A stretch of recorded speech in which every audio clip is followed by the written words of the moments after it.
Nope, this should be good. Okay.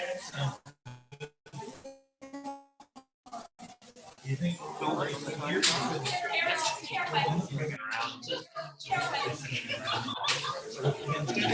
Podium there for a second, because most of that is in there already.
Audio test, test, test. No. Okay. Whether or not you're muted has nothing to do with it. You're muted has to do with it. Right, you're muted. I'm not anymore.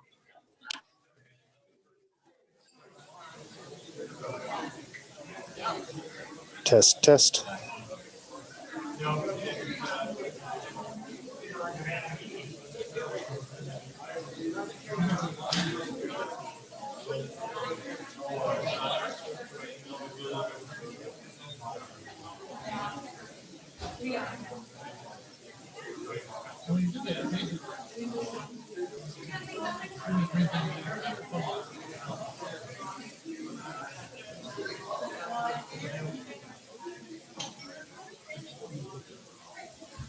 Test, test, test, test.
Are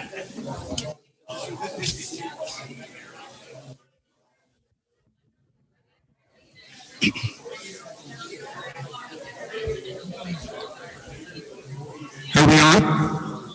Good evening. Hello. Thank you. What's it, you're on or not? Thank you very much. My name is Bruce Morrison. I am a counselor for Baddeck and Warden of Victoria County. I just was asked to do a quick welcome tonight, so it's great to see everybody out this evening. You can certainly tell there's a lot of interest in the Baddeck waterfront and the impact it will have not only in Baddeck but Victoria County. So I can tell you that firstly, as a resident, as counselor, and as warden, I'm very excited about the Baddeck waterfront project. It's been talked about for many, many years, and finally we're seeing some real progress. And I think once this project is complete, it certainly is going to be the anchor for future development and prosperity for our community. I've certainly spoken to a number of people over the last couple of months since this has become a very prominent discussion in the community, and I can say the majority of people that have talked about it have mentioned it in a very positive manner. I just want to mention too that on behalf of the municipality, the Councillor McLeod is here this evening as well. And just with that, certainly from my perspective, there are a number of people and organizations that need to be recognized to get us to the point that we have gotten here this evening.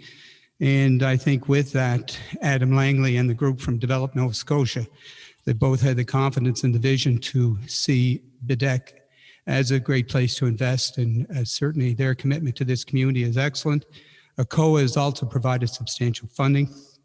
I want to mention too, both the village commissioners and the county council for both their cooperation and funding support for this project.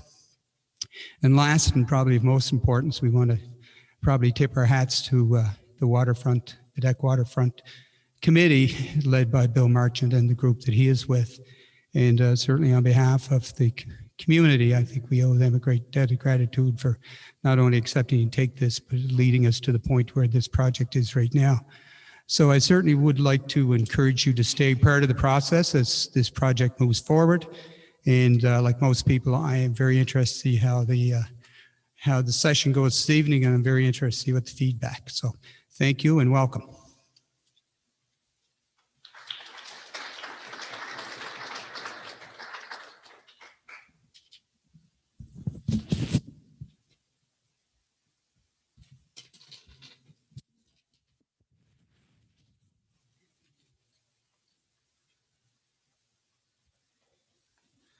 Hi, everyone. My name is Matt McCauley. I'm the chairperson for Baddeck Area Business and Tourism Association. I just want to do a quick thank you to Waterfront Baddeck and Fathom for bringing us here tonight.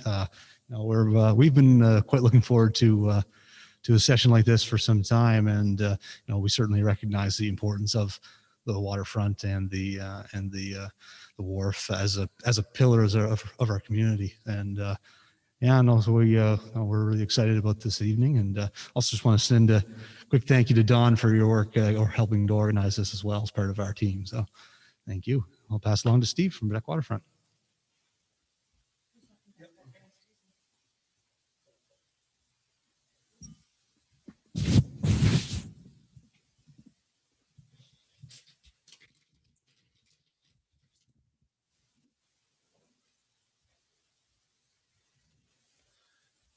Okay, well, thank you, Matt. And again, thank you all for being here. Just a few housekeeping things. We do ask that if you stand up from the tables that you put your masks on, and there's 2 men's rooms downstairs and a ladies' room in the back. And we also have refreshments over there. So my name is Steve Goldthwaite. I work on the Waterfront Baddeck Committee. And I just want to say how appreciative I am for all of you to be here. And we also have, I think, around 50 people who are participating online. And this session was really designed to seek everybody's input. You know, we have some projects underway, but there are tremendous opportunities for projects going forward. And, you know, we're here really to introduce and work with Fathom. And we have Rob LeBlanc and Heather Hilson who have worked with us on developing some early renderings. But our goals tonight are really to hear from all of you so that we can begin identifying opportunities and really prioritizing things that will make our community better. And the output of this is going to be evolving. We will be developing some plans and other things, but really we're looking for a way that we can determine as a community what things we want to work on to improve the waterfront, but also other areas of the community. So with that, I want to introduce Rob LeBlanc from Fathom and thank him for working with us tonight.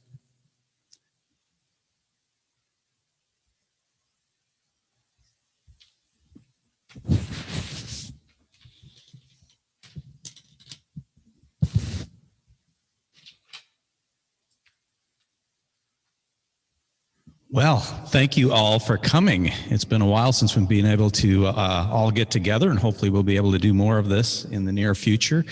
I want to be able to walk you through an exercise tonight, community visioning session, where we're trying to understand priorities for the waterfront and priorities for the downtown area. And those may be two separate projects. In the future, they may end up being combined projects, but we're looking at both of them holistically, trying to look for solutions. When we walk through an exercise tonight, you've got some plans on your table. I'm going to explain how that exercise will move forward. But I think it's important, I'm going to set the table here by talking about some other communities here in Atlantic Canada that went through a similar process and were successful in moving projects through implementation. And so tonight we'll talk a little bit about some of those case studies, and then I've got three important questions that I would like you guys to answer as a group. And there's no bad ideas tonight. It's let's put all the ideas on the table, and we'll kind of talk and through a consensus-driven process about some of those ideas. And eventually, as we go through the session, you're going to appoint a spokesperson that's going to will hold up the plan here and maybe walk us through your table's response to the three questions. So you can look around and find who's the best public speaker to be able to do that. And then we're going to end with kind of next steps and where we go from here. But, you know, closer to home, a number of years ago, we had worked on a plan for Reeve Street, which looked at Port Hawkesbury and the waterfront and parks and open spaces. It was really a project that was aimed at streetscape improvements, facade program, and some signage improvements, both for tourism and for local and regional traffic to Reeve Street, the main street. And so, you know, you'll see here a number of projects from existing mall conditions to future facades. And those projects tapped into an ACOA facade fund. And I'll speak to that in a little more detail here in a few minutes, but also looked at transportation enhancements, active transportation, linking the NSCC campus back to the downtown and Main Street. And it also led to the evolution of a parks and open space plan where, you know, as many of you have been to some of the central park features, they've really done quite a great job in implementing some of these plans and visions. And then future build out for new development and student housing on some provincial owned land as well. So, you know, when you're going through a process like this, quite often it starts tonight. It starts with a process of trying to gauge what the community thinks would be best to evolve its own economic development strategy. And then you move into the details of waterfront trail spaces, new waterfront parks.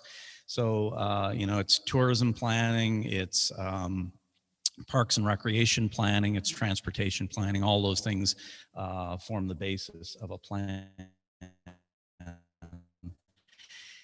And I wanted to show you one project in Bridgewater that started in roughly, I think it was 2015.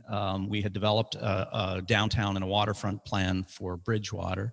And out of that plan, the community identified what was a parking garage on the waterfront. And the idea was to reestablish views back to the river and to look at alternate sources of parking. And I think, you know, we'll find that parking is probably an issue here tonight. It's an issue in many small communities across Atlantic Canada. But this parking garage structure, I think I've got a picture of it, about 60 cars right on the waterfront. But when you're on the main street in Bridgewater, you had no idea that the waterfront was there. You couldn't see water. And so part of the plan was, you know, what if we took that parking garage down, reestablished, developed a new park and open space, new berths for ships coming up the river, and restoring the main street. And so again, this is what you see when you're on King Street in Bridgewater, no semblance of the river. And so through a master planning process, we went through and imagined kind of how this could be developed into a public space, an event plaza. All the electrical would be put in for bands and events.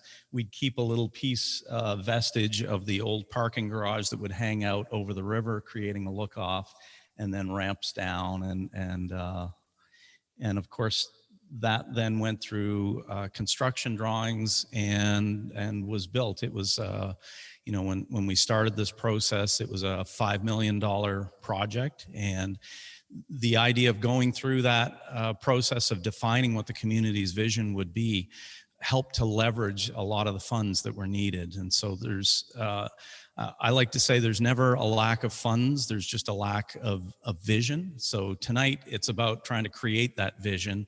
If everybody's in support of that vision, there's enough community support, we can always find the funding for projects. And kind of the entrance down, you can see the hanging look off. We have these series of pods that look up and down the river. And yeah, these glass windows. So we're, you know, taking in the old history of shipbuilding on the waterfront and building that in as a central design theme into. And as well, we looked at, you know, redeveloping sidewalks, new lighting. We developed a new brand that was carried through a lot of the signage and these granite seating blocks throughout, and a new parking strategy. And, you know, it's quite often, this is another Nova Scotia town. We have yet to present it, so I don't want to tell where this is, but the idea of retail kiosks on the waterfront, new boat launch, new marine heritage center, new look-offs along the waterfront, an interpretive plan and signage and wayfinding, that's all part of that. And then what that vision could end up looking like with, you know, we went through a very similar process with that community of looking at what businesses were needed to leverage and make the waterfront work. And so things like kayak rentals and fish and chips, being able to have authentic fish on a waterfront was important to that community, and connections over to other parts of the waterfront. And so as you go through this process, you start to visualize what these plans could look like. And what you will be drawing on those plans tonight, hopefully will eventually turn into a vision that of what the downtown and waterfront could be in the future. And as we move even further, so this is on the Halifax waterfront. We had, as part of the Queen's Mark development, looked at moving a bunch of the commercial kiosks and creating a very simple space in what was a land bank parking lot. It was done for Develop Nova Scotia. New washrooms for the waterfront, and ways to create lots of places to sit, lots of activity. And, you know, you have a very active waterfront, and it was designed to extend the season and also provide nightly activity. So looking at both seasonal and you know, having these interesting hammocks and all features that were part of Develop Nova Scotia's plan for the waterfront, kayakers and shuttles over to the island with new walking trails. All these kind of ideas ring true here as well too, and they could be as simple as structures like this, but being able to understand the root story of your community and relate it through the urban design is something that's really important. And then as we move into downtowns, this is downtown Yarmouth, close to the waterfront. We looked at a simple program of consolidating some of the parking, doing bump outs to make it safer to cross streets. But we also looked at a community art program where we looked at what was unique to Yarmouth, and these lobster cars that are out on the water were quite unique.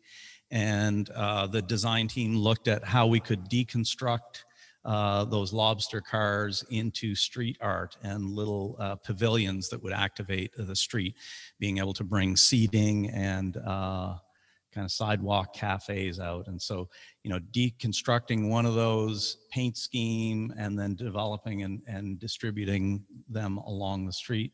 And so those are currently, I think these shots are from this week. They're under fabrication. And, you know, eventually we'll have these little seating nodes that tell the story of what makes Yarmouth a unique community. And, you know, if we go even further, last year when I was in Switzerland, much like the Cabot Trail, this is kind of a community that's a gateway to one of the mountain ranges. And they've got a wonderful waterfront where you can actually step down and touch the water. On many urban waterfronts, you don't have that opportunity.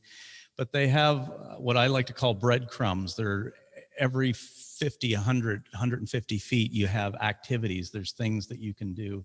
You've got public art that's unique to the place. You have movable seating. You have public washrooms. You have great signage that lets people know. You've got activities for young and for old along the waterfront. And again, back closer to home, you know, it could be as simple as a signage and wayfinding system. This was developed for Port Hawkesbury. This is the one for Yarmouth, where you're looking at an interpretive heritage walk. So it tells you a little bit about the heritage of the community. And in Lunenburg, similar, you know, a four-sided kiosk that gives you wayfinding, but there's also a directory for stores and what you find in the town. Gateway signage, all kind of elements of a plan like this that all thread together to create a unique community. There's also a number of programs that communities like this can tap into. This is the Yarmouth Facade Incentive Program. So it's a program where ACOA or the local government funds up to 50%, up to a limit of say $10,000 for improvements on Main Street. And that you normally get 3 times your bang for the buck. So for every dollar that's invested, it creates $3 of spending on the street. And a number of communities in Cape Breton, I think we've done 11 facade incentive programs, and they're really quite successful. So those are some of the programs that we can tap into. One of the other ones you may have heard in the last 2 weeks, the federal government announced a national active transportation strategy.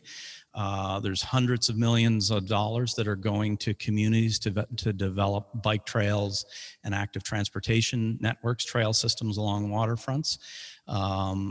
I know we're working with a community who I won't mention, who in the last week have secured about $7 million for their active transportation plan in a community that's maybe a little bit bigger than this. So the dollars are out there. What we're looking for tonight is the vision. I know we'll be able to find the dollars to implement things if we can get behind things. As Stephen mentioned, I think it was last August, Develop Nova Scotia ran a similar workshop here in Baddeck, and it was mostly focused on kind of the local area around the wharf. And there was discussions of at that time of signage and, you know, we need places to sit and take in the views.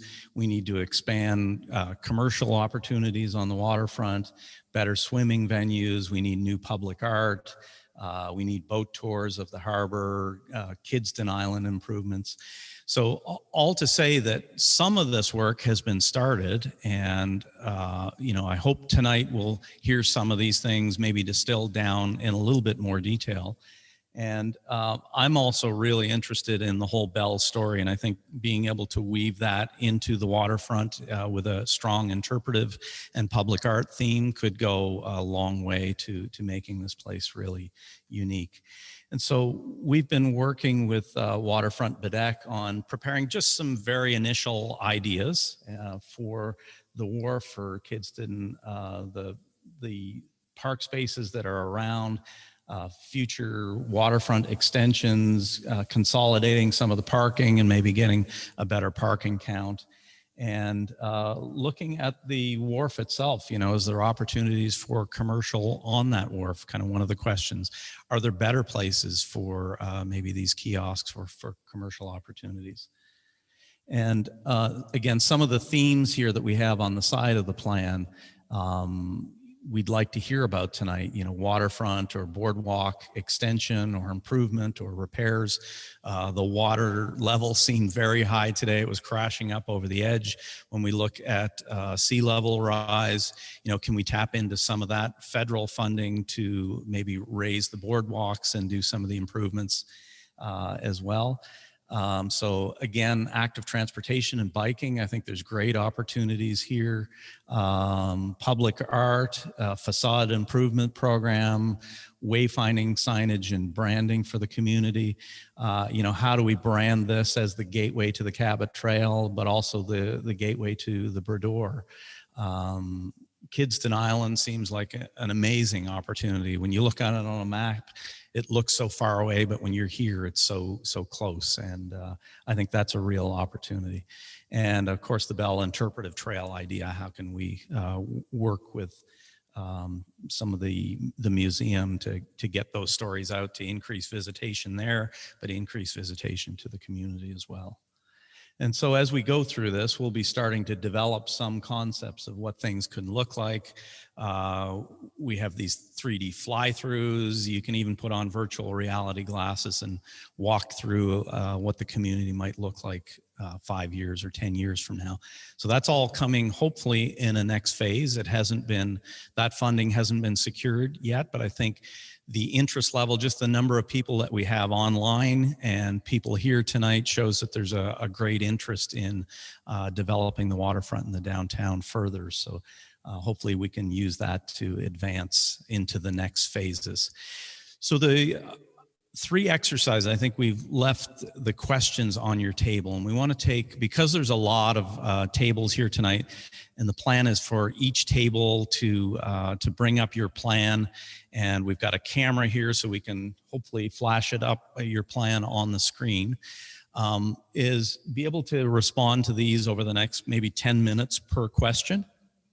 The first question is to think broadly about the opportunities that the community has. So we'd like you to think about any attractions or improvements or even events that you'd like to see on the waterfront or in the downtown. And then as a secondary question, it's sort of a negative question about what things are currently hindering these things from happening.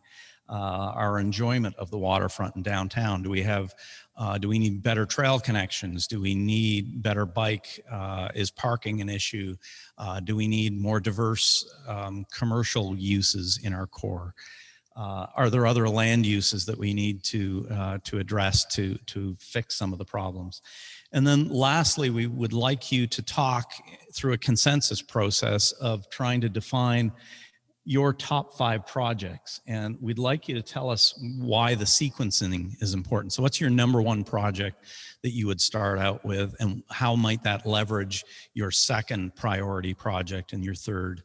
And if you could do that for both the downtown and waterfront, that would be really great, so that we kind of understand where the community thinks the priorities should be.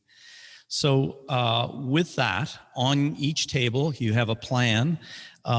If you could write, whoever's doing the writing, feel free to write right on that plan. There should be 4 markers at each table. And if you could hold on just so that we're not passing markers around, you keep your own marker. But if somebody could document right on the plan your response to this, that would be wonderful. And when you're writing it, if you could keep the blue bar, which is on the side of the plan, I'll just bring it up here. Oh, it doesn't show on this plan, but it's here on the right-hand side, just so that everybody's writing. So when you're holding it up, it's all north is straight up on the plan. That would be great. And if you could designate who's going to be your spokesperson for the table. At the end of these 3 10-minute sessions. I'll give you the bell at each 10 minutes when we move on to the next question. You're going to take about 5 minutes to tell us your plan and tell us how you responded to these. Okay, so we'll just go forward. We're going to circulate around and answer any questions that you might have.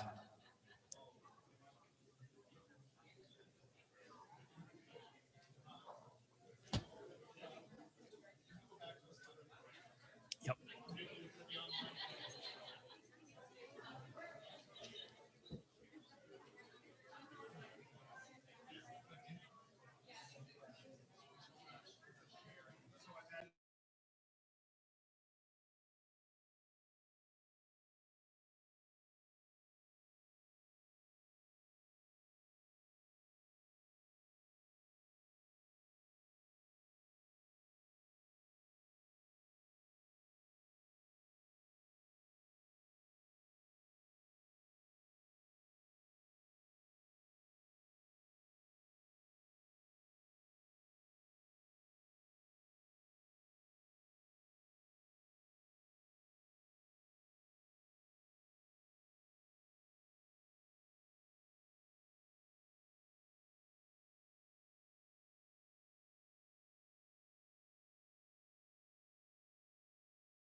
Hello.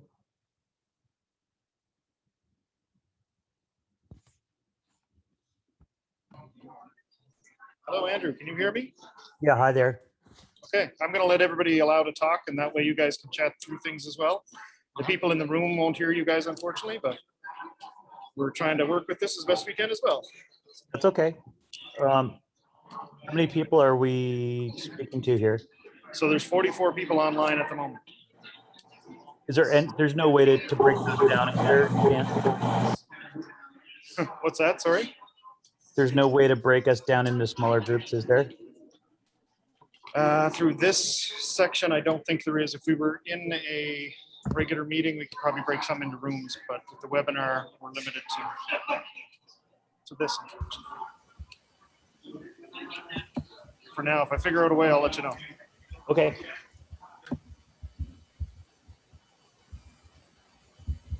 Hi. I started to answer my name's Ian Van Schaik, and I started to answer the question 1. I would start with a greater nightlife, even if it's only seasonal. The Gathering Cayley and Theater Baddeck did add to the nightlife available in Baddeck, but I still think we need some more. Thank you, Ian. If there's anyone else, feel free to chime in and start talking. We'll ask people try to not talk over each other. That's all. Hi, my name is Michelle Stevens, resident of the Village of Baddeck and also a village commissioner. I would like to just suggest for sure, as we're talking about the waterfront, firstly, I'm a big fan of the idea of the boardwalk and of people being able to learn more about the heritage and the history of our area, perhaps with not necessarily interactive, but placards on it. And definitely it could weave so many parts of the history of our village and draw people down to spend more time. Hoping that the boardwalk expansion and improvement or repair would facilitate that, but to actually have things for people to read while they're taking in the beautiful waterfront, finding ways to keep people down there and be able to enjoy it more. I unmuted. Excellent. Thank you, Michelle. Anyone else looking to comment? And I'll ask those that are on the line, if you're not speaking, try to keep your microphone muted until you do speak. Oh dear.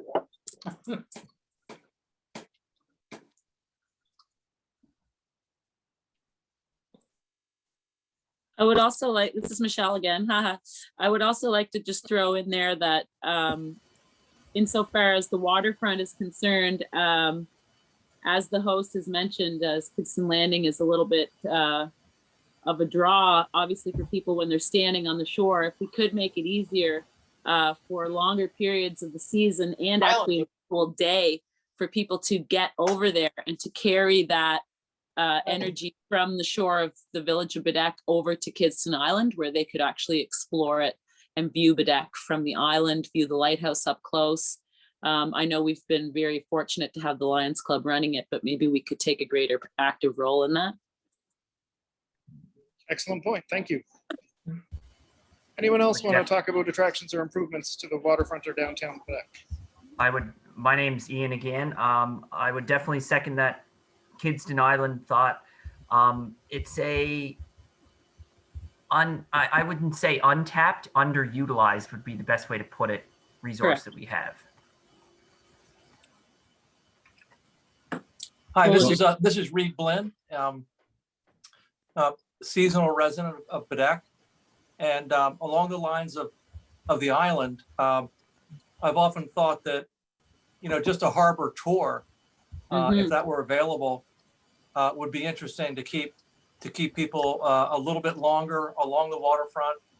They could just have a tour that runs the length of the harbor, and it's always interesting to see an area from the water. And it can encompass a shuttle out to the island as well.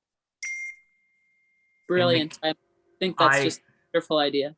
I'm going to tune in here because my family actually does run a boat tour. My family runs Bird Island Tours, so we're a little farther away. But I'm not saying that it can't be done. What I'm saying is it's going to be very hard to get somebody to sign on to that. Running a boat tour, period, is not easy, and there's a lot of regulations in place. Absolutely agree. And it's for the purposes of tonight, we'll try to keep it to, we'd allow everybody to dream. I think Transportation Canada rules certainly limit that, but tonight we'll just let the ideas flow because that'll capture the best information. And I do believe that insofar as tourists coming to the area, there would be no shortage of interest in a harbor tour if we were able to, get the insurance, get the vessel, etc. I support the idea of a harbor tour and, of course, easier access and shuttle service back and forth to the island. Like we say, as dreamers, maybe, but I think it's very, very possible and doable and can be monetized as well. I thought they did have shuttle service via the Yes, we do, Lions but it's Club. a pre-operated service, which is very limited what they're able to do. The Lions Club operates a very, very simple vessel just to keep themselves under the regulations that they are allowed to operate under.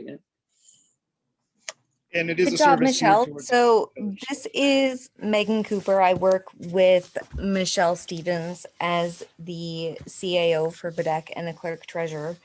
And this is something that we have also been considering for shuttle services and tours around Kidston Island and the Baddeck waterfront that isn't strictly reliant on the Lions Club, and something that can be offered for more than just the summer months. So it's something that's being considered. Yes, there are a lot of obstacles, but for the sake of all intents and purposes, it is being considered. I'm going to jump in here. It's Andrew Brooks. I own and operate a business in downtown. And just in the interest of keeping the dreaming and the visioning alive and not getting caught in bureaucracy, I would say that one thing that I think is important, of course, tourism was, will, and always be important to Baddeck, but we also need to consider those who live in Baddeck, who are Baddeckers or frequent users of the town and village. And I think for that matter, I think we need to be thinking about some other infrastructure as well in terms of nightlife is a great example, but also things like a new library, new community hall facility, different kinds of sports complex. There's a lot of other built environment that can be there, because if we want to sustain the village, we need to be able to sustain people year round, not just visitors, because visitors want an authentic experience. And part of that authentic experience comes from having not an authentic village. So we need to be able to live here in order for people to want to visit here. So thank you, Andrew. Vincent, did you have your hand up? Oh yeah, I'd like to second everything Andrew just said. As somebody who does live here, we can have nice things too, but to keep with the dreaming, I've always thought that the wharf is a great spot going along with infrastructure. We get a lot of people from out of town and locals for things like the farmers market, and it's really great to see people, walking around on the waterfront. I would love to see small kiosks and things that could be out on the wharf, particularly now since these improvements have been made and it's, safer. Small things like that. It's really nice to have people down on the waterfront. It's just something super nice about it, and helps the locals too. That's about it. Absolutely. Thank you. Henry Mugga, you got your hand up next. A couple of things. Henry and Betty Mugga speaking here. Excellent. Thank you, Betty. I'll start off and Henry will add. I want to see something for children. One of the big things that's missing is a playground, a family-oriented playground for kids. That's point one. Point two, would love to see some trails within the village where we can walk and safely, and where we can ride our bikes. When we have visitors coming to see us, we have to send them out down a highway. So that's point two. And point three, I really want to see our history celebrated. And so I wish we could do that. Henry? Is that it? Okay, that's us for now. Thanks. Thank you very much. Dan Chesson. Just in terms of dreaming, I'd love to see a shuttle service that maybe ran from the rink parking lot, where there's a lot of parking opportunity there in the summertime. Parking, I think, is going to become a real problem and might be addressed by turning the co-op into a parking space, underground parking space. The fire department doesn't need to be down in the center of town where it is by history. But if there was a shuttle service, say like a train car that had 3 8-passenger sections in the main driving section, people would be able to get on from the parking lot at the rink, take a drive around town from a driver who knew the town and pointed out interesting things, went up to the museum, came back down around Main Street and back up again. It doesn't take a long time. People are parked, they can get off, they can get on anywhere they want. The first time they can just see what's going on. But I think it would be an interesting proposition to have a system where a number of people could be moved through the town, tourists, and make sure they can get off and on and back to their vehicles. Might be a way to deal with parking, one way anyway. Just a dream, a thought. Absolutely. Thank you. Clark Flynn. Yeah. Can you folks hear me? Yep. Okay, Yes, we great. can, yep. I really liked everyone's ideas so far, and Betty, I really liked your ideas. And adding on to your ideas, this is an idea that was brought up by some of the folks on Waterfront Baddeck, but I want to make sure it gets talked about, and that is taking Water Street and making it one way, and taking the extra lane and making that a trail for people to walk and or bike. Because right now in the summertime, you have people walking along the waterfront who sometimes are taking their life in their hands because it's, you know, there's in certain places there are no sidewalks. So, and I think it would calm down traffic and could be a real plus. That's neat. Excellent, thank you. I have next hands up are Andrew Brooks. That might have been from earlier, but go ahead if you. Just two more random ideas. One that I've always thought of, and Bab's just going to kill me for saying this, but the large dirt parking lot at the corner there. I mean, that is the principal intersection when you are introduced to Baddeck, and I think that whole lot, which is currently owned by the co-op, would make a fantastic multi-story, multi-use building that faced from Shibukto along down to Twining from Tom's and wrapped around the corner. You could have a nice village clock there. You could have mixed use in terms of organizational space, retail space, and you could have BABTA, you know, the visitor center incorporated into it. But I think that an anchor building there would really start the whole street face off nicely. And then very quickly, the second thing I was going to say was at some point we need to talk about housing and having availability of housing for both people who are wanting to move from larger spaces into more condo units, but also to have more available family units for new people to move into. That's it for now. And also workers. You Yes. know, summer workers. Next up, we have Robert Stokes. Hi there, it's Rob. I live on Water Street. Everybody knows that. And I sit and watch this Water Street 24 hours a day, 7 days a week. I want to just talk a little bit about the traffic here because the traffic here is a real problem. This is now the main street through Baddeck. People do not drive down the main street. They drive down Water Street very quickly. It's getting extremely dangerous for pedestrians, very dangerous for bicycles. The boardwalk is a disaster. The boardwalk has to be rebuilt so that people can walk safely on the boardwalk. And parking down here is just a nightmare. People are driving onto the grass. People are not parking because there are not good parking places. There are no obvious places to park. I mean, the issues down here are really quite simple, but they need to be addressed because this waterfront is a big problem. Thank you. Great feedback, thank you. Eileen Crosby up next.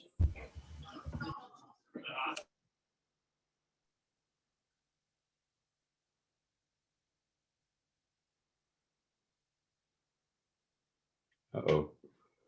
Oh. Lost our audio. You're good there now. We can hear you now. We can't. No, you can't. Yes, you Yeah, can. we can hear. Hey. Oh, you can. Okay, We no, can't. I guess she's gone. How about next up? We have, Here I am. Can you hear me? okay, there you go. Yes, we can hear There you we now. gotcha. Okay, finally. Once again, Eileen Crosby, Chair of the Badore Lake Biosphere Reserve Association. And I really would like to see Baddeck take ownership of that international designation and make it work for them, both in businesses and in wayfinding signs and any other possibilities. Those of you who have been to Lunenburg, which is a World Heritage Site, will notice that their signage and businesses contain. Help yourself to a piece of pizza. Sorry? No more, thank you. Go. Pardon me? You gonna have one? Not me. Go ahead, Eileen. I think we're Okay, I'm just, so And anyway. sorry, guys, I I remind would- if you're not speaking, try to keep your microphones on mute because it can Yes. sometimes overspeak someone else. Yes. Go ahead, Ed. Thank you. Thank you. So anyway, the point is simply take ownership of that logo. And it's a double logo, the UNESCO logo, along with the Biosphere logo. Make use of it and incorporate it into your plans. And there were wonderful ideas. I love the playground idea. I think that's fabulous. Thanks. Thank you. Next up, we have Stuart W. I can't see the last part of your name there. Go ahead. Sorry about that. It's Stuart Walden. Good evening, everyone. It's again. My name is Stuart Walden, and sorry. Can you hear me? Okay. Yes, we can. Yeah, you go ahead. Okay.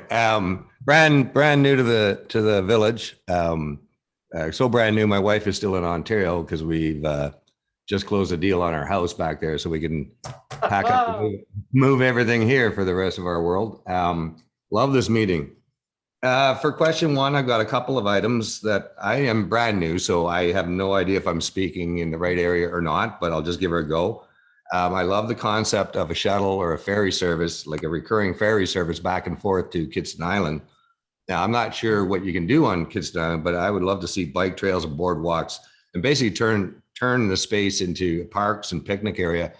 Not quite as elaborate as Center Island in Toronto, but something along that vein, and make public use of that lighthouse and get her like the focal point of the island. Another concept is try to integrate the yacht club, the existing yacht club, into the plan, because it kind of seems like it's on the edge. And but I think the fact that there's some history of boating in this part of the world, that the yacht club is kind of should be an integral part of the overall boardwalk plan.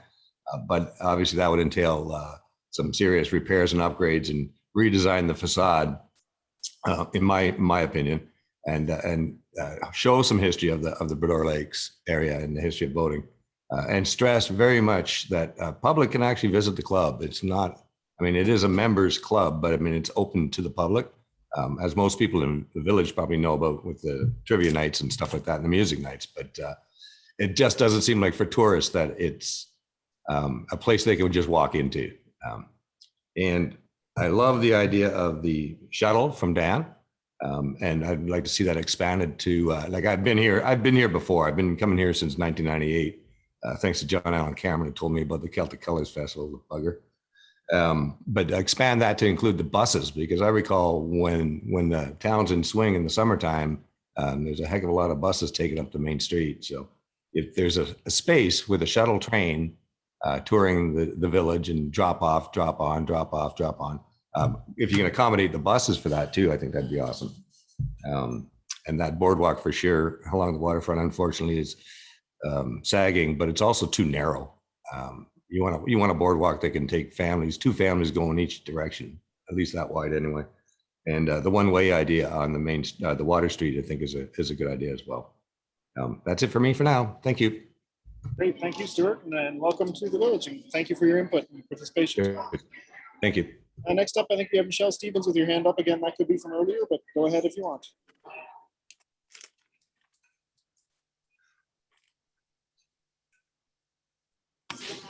Okay, anyone else with comments they'd like to add tonight, whether it's factors hindering the enjoyment of the waterfront or attractions and improvements, or I'd also welcome anyone that would like to prioritize 5 projects to put them in the chat. It'd be easier to list them in a 1, 2, 3 type format in the chat box. All right, you should be well into question 2 now, so just giving you a heads up.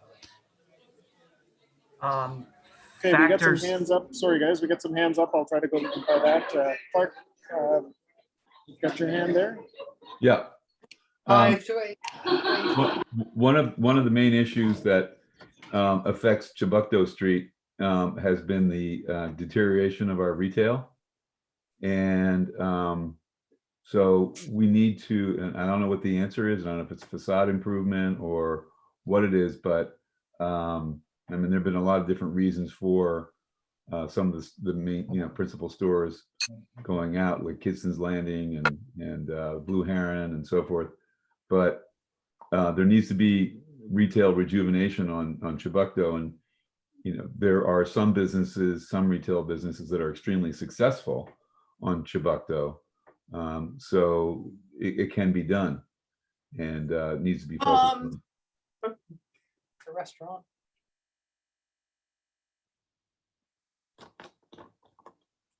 Okay, thank you, Clark. Was that a finish of your point there? Yep. Okay, great. Next up, Dan Chesson.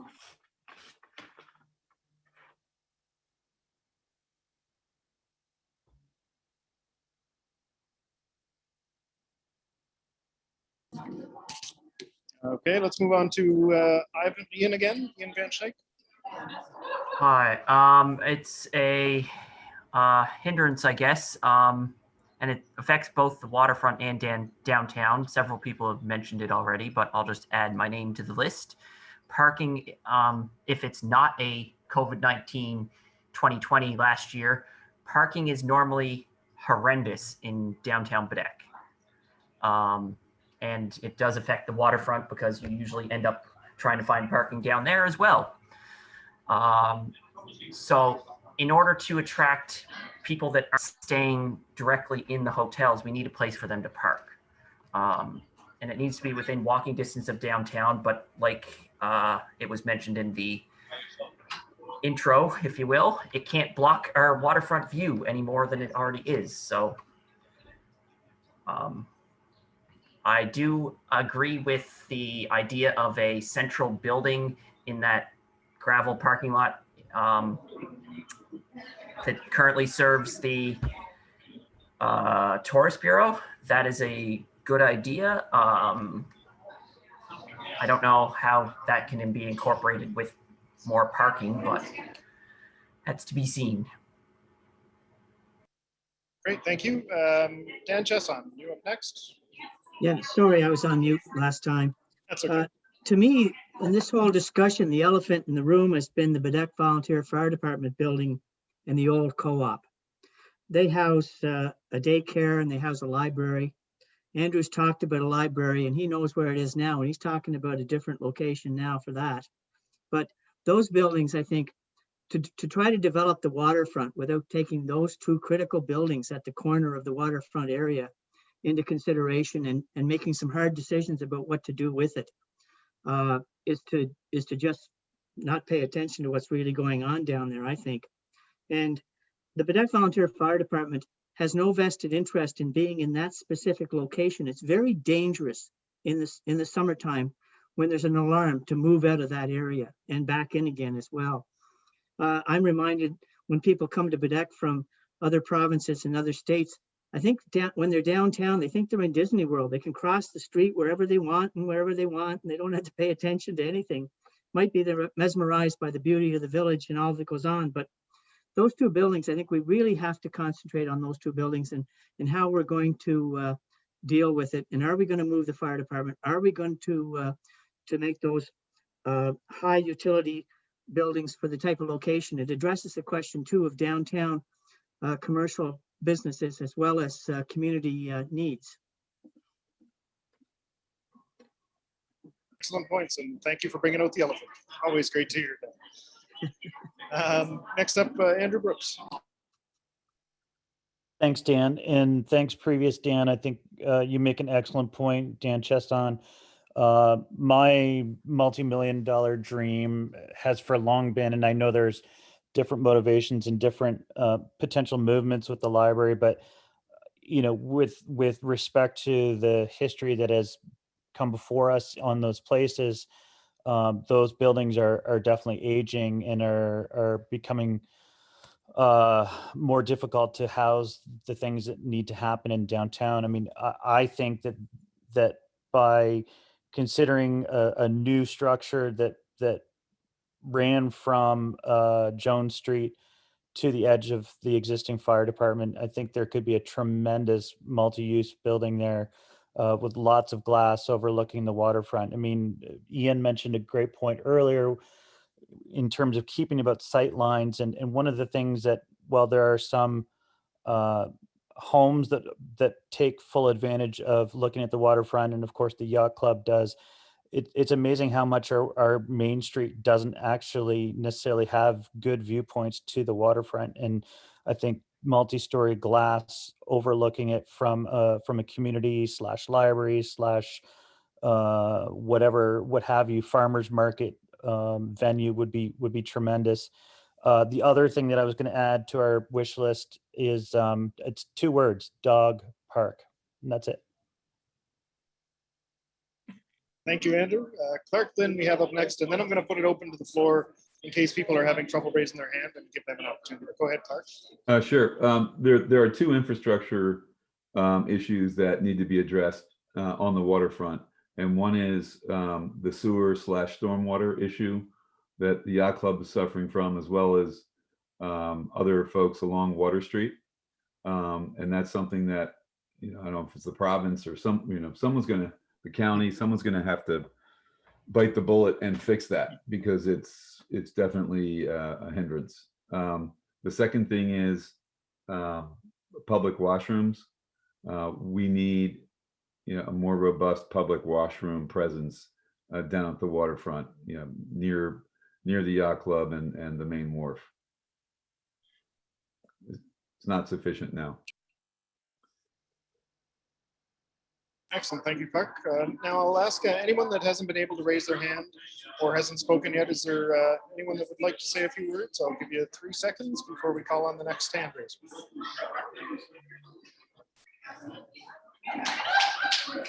Okay, hearing no one chime in, we'll call on Reed Lynn. Got 2 blends in a row here.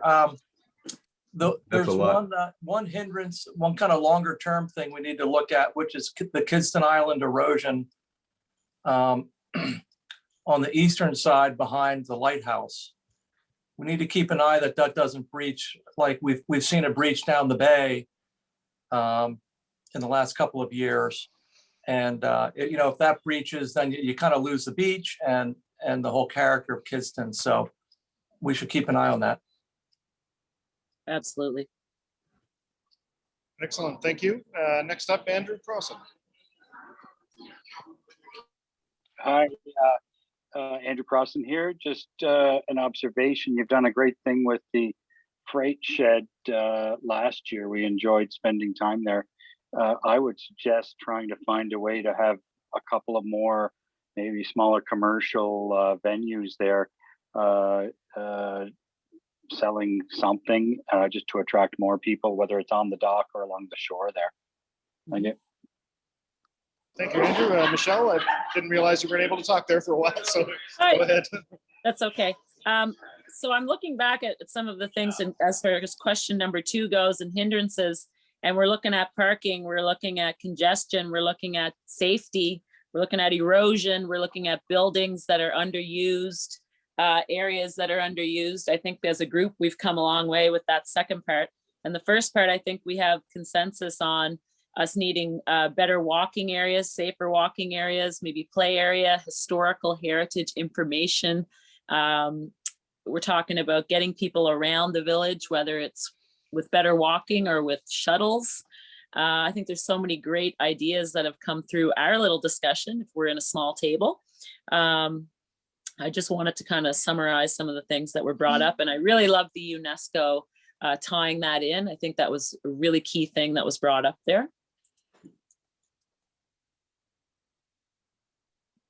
Excellent, thank you.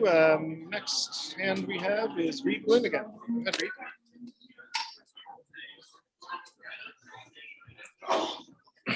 No, I don't think I raised my hand. I'll pass. Okay, great. Anyone else have a comment they'd like to make on either point? William Fitzgerald. Thank you, William Fitzgerald. I'm from Northcutt, St. Anne's Bay. It's almost as good as being in Baddeck. I would reiterate many of the points that have been mentioned already. Certainly, without Kidston Island, you have no harbor. And the harbor is the focal point of our community. So that, along with mitigating sea rise in everything we do, is critically important to the future of this community. I would expand on Andrew Brooks' point about housing. Yes, we need to have attractive homes for those who wish to move into the area permanently, but our businesses and our seasonal economy is very dependent on seasonal workers and their families. And I think we need to make provision to accommodate and to grow that, as well to think about the kinds of services that those growing families and young professionals are going to need if they wish to stay here. That includes childcare, daycare, the whole gamut. And I think as well, we should be looking at providing very significant public housing, because in Cape Breton, at least 25%, and in many regions, much more than that, are below the poverty line. Excellent. Thank you, Mr. Fitzgerald. Vincent Block, you're up next. Thank you. Just to sort of build on what some of the other people have said, for the locals, I spent time in Juneau and Juneau, Alaska. And Juneau, Alaska has largely become just a series of gift shops for people who get off large boats. And I sure don't want to see Baddeck go that way. So, things for families that can keep people here. People who know me know I've only been here for 3 years, but it's got amenities right now. But I'd also just want to say that however move forward in this process, I know it's difficult, but if we could just reach out to the youth, because, retaining some youth from time to time who want to stay here, or, maybe they go to uni and come back, does make it, that is incredibly important. And, kids spend money too. So it's good for the business side and for the local side. So things like parks, but also I work for trying to get mountain bike trails put up, fun entertainment, not just for, bingo's great, but kids don't like it as much as I do, I guess. Anyway, that's it. Great, thank you, Vincent. Anyone else have a comment they'd like to add? The group in the room is working on their number 3, selecting their 5 items. So again, if you'd like to add those, it'd be great to see them in the chat panel, and just put a number 1, 2, 3, 4, or 5 next to them. Once we do come back, I just want to reassure everybody your verbal comments as well as the comments in the chat box will be shared with the consultant as well.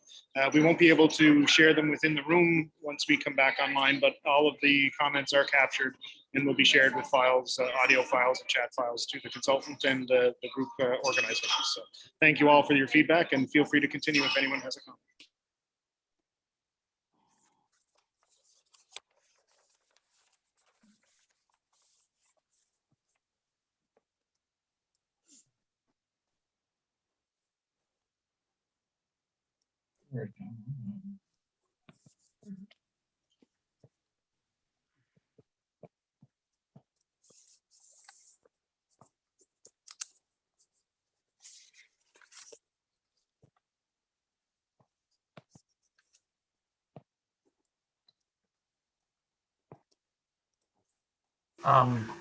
By the way, it's Ian again. I posted my top 3. I can't think of number 4 and 5, but if you disagree or if you wish to post others, by all means.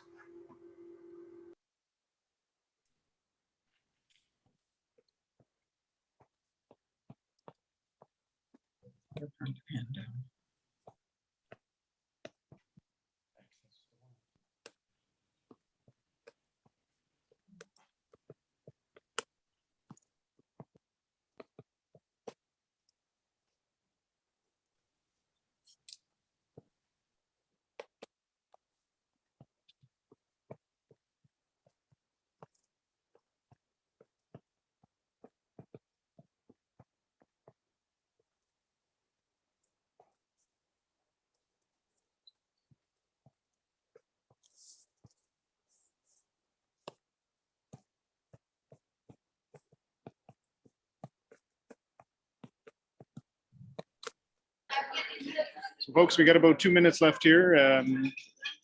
Feel free to, again, chat it out yourselves or plug in your comments as well. Thank you.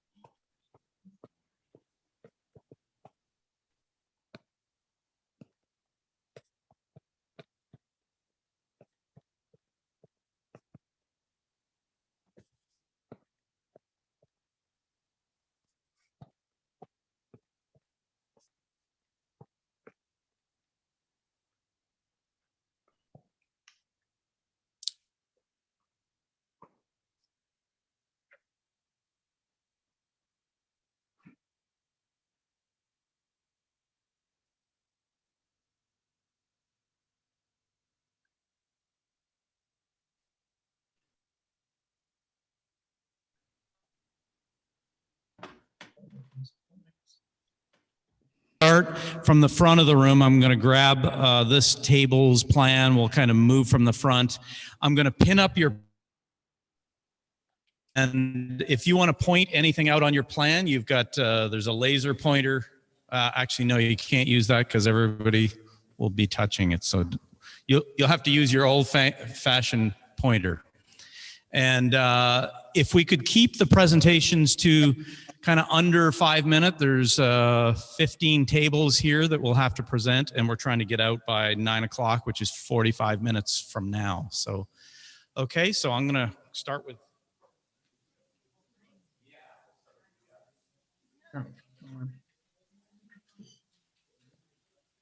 I would say the history and the UNESCO biosphere designation. I didn't get there. But it's fortunate.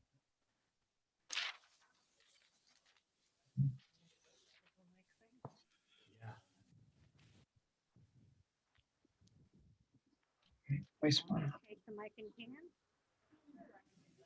Dan, is that going to? Okay, perfect. I'm going to give you a wipe and you can just wipe down. I don't know what to see.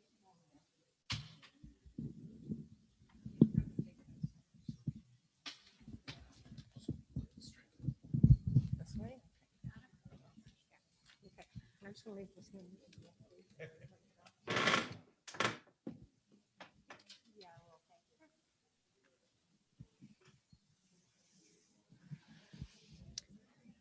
Hi, I'm Barbara Longbaugh, counselor for District 4. And at our table, we had some great ideas. So we thought about putting picnic tables at the community garden and utilizing that space more fully. We thought it would be good to have a dog park, more green spaces,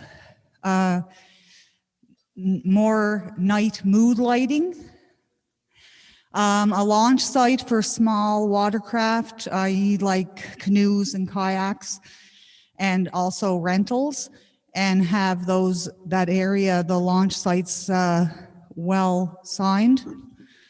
More access to Kidston Island. We thought that Kidston Island could be utilized a lot more than it is, and to extend the season, have the boat running like longer. Have benches put in there, maybe a walking trail on Kidston, and more attention to walking trails and making those wheelchair accessible around the town of Baddeck. Do you want me to go on number 2? Yeah. Number 2, the lack of seating on the waterfront. And out on Kidston, there's a lot of alders and knotweed, I guess, that aren't cut, so it's really difficult to walk there. There's a lack of washrooms, lack of green space, lack of parking, lack of signage for where you could launch watercrafts. And then our 5 projects. Number 1 was having public washrooms year-round. Number 2, walking and wheelchair accessible trails. And the reasons, like, so that, you know, both local and tourists would enjoy both number 1 and number 2. Also plans for Kidston Island to utilize it more as an extension of the waterfront. And again, launching spots for small watercraft, canoes, kayaks, and signage to that effect. And more green space and picnic tables. That was us.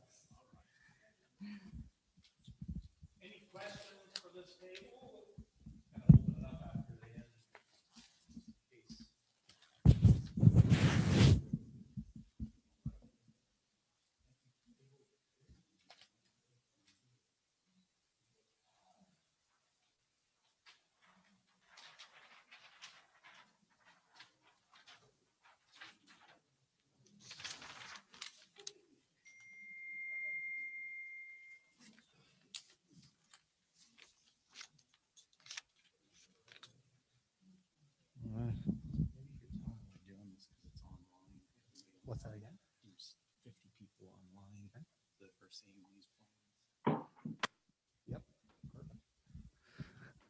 Okay, I'll have to stand super close so I can read my writing.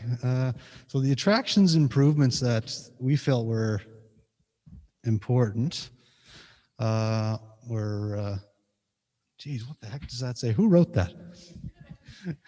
Walking tours. I thought the example that Yarmouth had with the heritage tours was really interesting and super applicable to our area with the historical connections we have. Park spaces, we found were a big opportunity there as well. A commercial and village kind of center. We do have a very robust main street with commercial activity, but it just seems to have a little bit of a missing sort of something to kind of pull it together.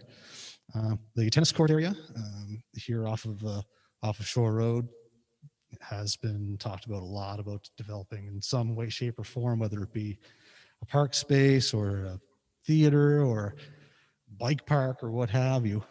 So something with that would be really great. Bike connections. So there's a lot of talk about the connection to new trail development, that sort of thing, but weaving that into the community here would be great. A connection to Kidston Island, we think would be super important as well. And quite short distance here from the boardwalk where the Mabel and Graham Bell statue is. Pretty close distance there somehow to connect it. I think maybe around the waterfront, making it more pedestrian friendly, and pushing vehicles away from that area. And having more festivals and dances and stuff like that. The success of Festival Baddeck, for instance, but not necessarily at such a large scale and more often. And the waterfront could be an excellent area for that, particularly if it was pedestrian all the time. It would be super easy. You could do it every day if you wanted to. The challenges we see to enjoying these areas, parking is one. Yeah, I'm not going to elaborate. That's pretty clear. Green space. We're talking about expanding the green spaces at the wharf and all different areas. So that's certainly an important one. The types of services and the hours that those services offer can pose a barrier. Later in the evenings, about stuff to do or access to services is important. Land availability for development for these sorts of areas, whether it be parking, green spaces, what have you, and access to the island. We also see it as a big opportunity and a barrier, because we talk about park space being important. This is the biggest park we have here. So if we can get to it, it's all right there for us. We didn't get 5 things, we got 3 things, but the 3 things we have are kids and access. And whether it's something as simple as a bunch of rowboats tied up here that you could use to get across, or some sort of cable boat system, I don't know, but a way to get there easily all year round would be really great. And also getting power here would be pretty cool too. So then you can go over in the nighttime and not be freaked out by all the ghosts and stuff over there. Heritage trails. I think it would be a pretty easy one for us to complete. We have all the infrastructure in place. We have all the things to point to, and the museum and the statue down below, and lots of things to talk about already. We just need to put wayfinding at these places. Last thing is commercial kiosks. So to add a little bit of liveliness to these areas. So take the waterfront, for example, using some of this space to put small kiosks or in any area. So it's also more business opportunities for small and budding business people. Opportunity to provide a unique service that doesn't exist currently. And just something cool that we don't have right now. I think that's it. Thank you.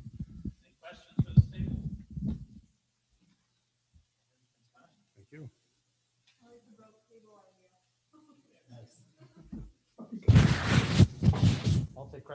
because I was up here.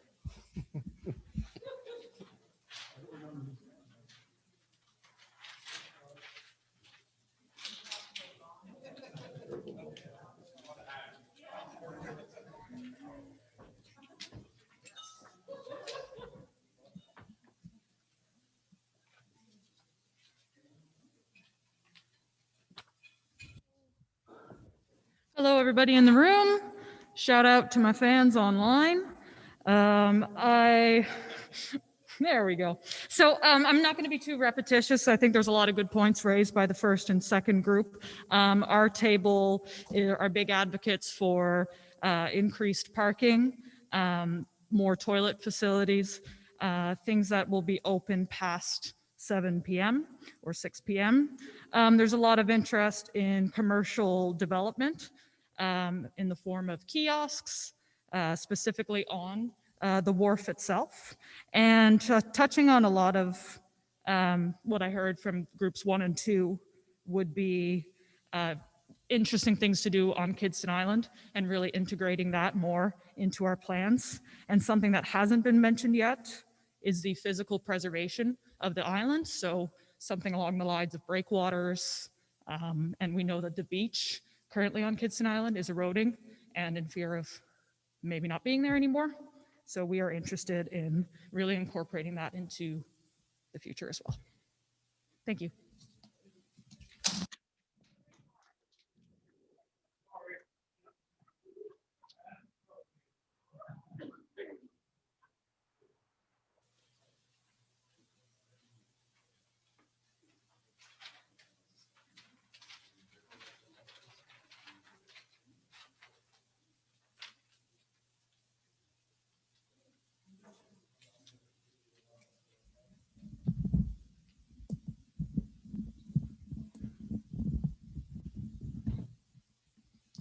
Well, thank you.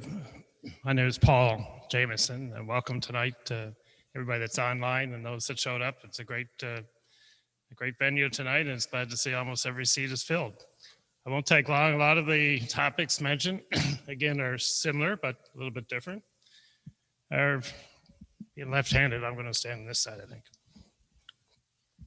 So what our first, number one question, we wanted more access to a local beach. And the public access to that beach is limited because of a lot of the private properties. So it's a wish list, I guess, but there's limited amount of room for a beach. Kidston Island, the access there, we want more access to Kidston Island, especially trails, beach area, and the breakage of the water for storms improvements. Boardwalk improvement, we want to see that because of the weather. We see, even today, we're seeing that the water is coming over the top of the boardwalk. So we definitely need some improvements there. Yacht Club, we feel that that's a vocal area of our waterfront. We'd like to see more development, continued development on boating, welcoming boaters from away. It should be essential for young sailors, boaters to make their summer activities centralized in the yacht club area.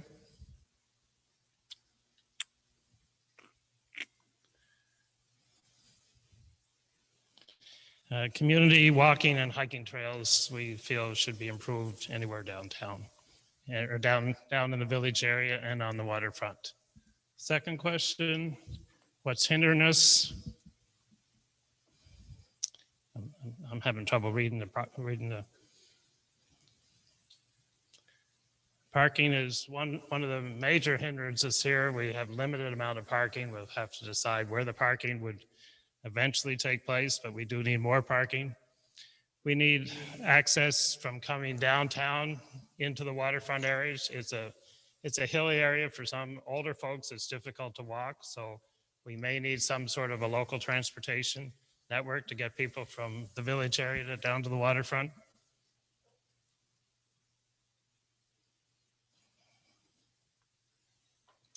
And prioritize the 5 projects. We want more shopping or retail development of some sort in the main street area of Baddeck Village. It seems to be, I think Matt mentioned, there's a little bit of a disconnect, I think, coming downtown. So we need to extend that whole street area to be fully developed. Doesn't have to be the same thing. We could obviously encompass different types of businesses.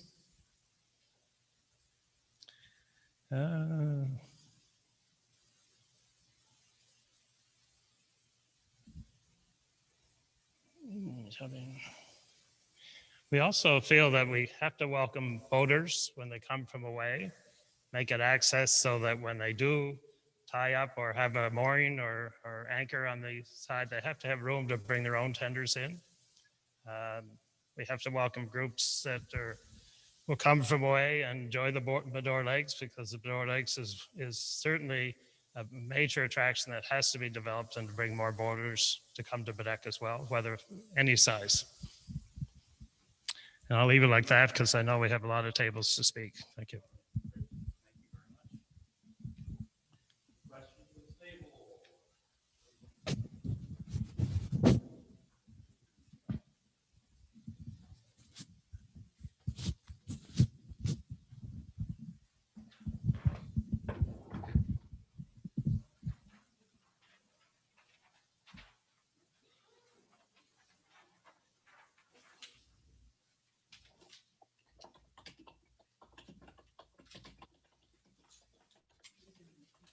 Yeah, it's right there.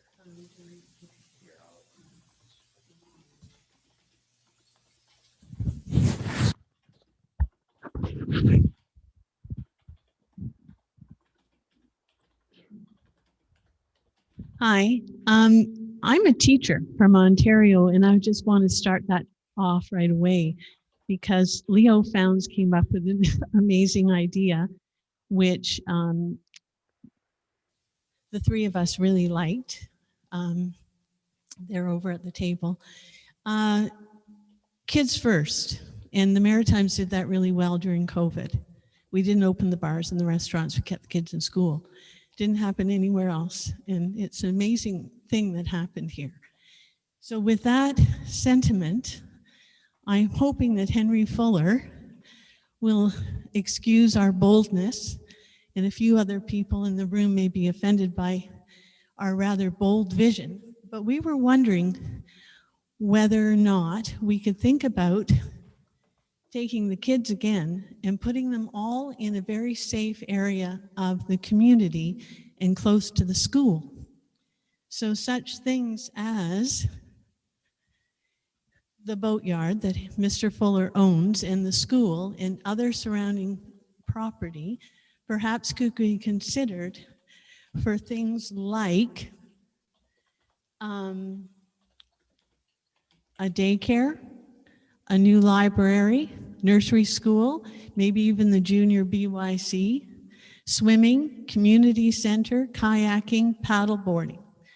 And that would free up, because that would take out from the other area around the wharf, things like it would leave Baddeck Marine, the wonderful bistro, Dunlop Inn, the Lions Club shuttle to the island, and we could create more commercial and tourist area around here. And it would be very much safer for the children to be perhaps in Pino's Cove, in that area, close to the school. And the library could be accessed so that we're not spending a lot of money on things like a library in the school and a library in the community. We have the daycare, everything is central for the children, and we keep them safe, and we keep this as something really vibrant and amazing. That's it. Oh, and to integrate the two, walking trails throughout the community and the town that would perhaps go along the road, Shore Road, all the way out and eventually link up the plaster mines and Big Harbor. We're going to have to build a seawall or something eventually over the next 20, 30 years, and we could upgrade a beautiful walking path along the Shore Road that would link up in town and keep the children once again, and the strollers and the dogs and the walkers and the hikers safe. That's about it.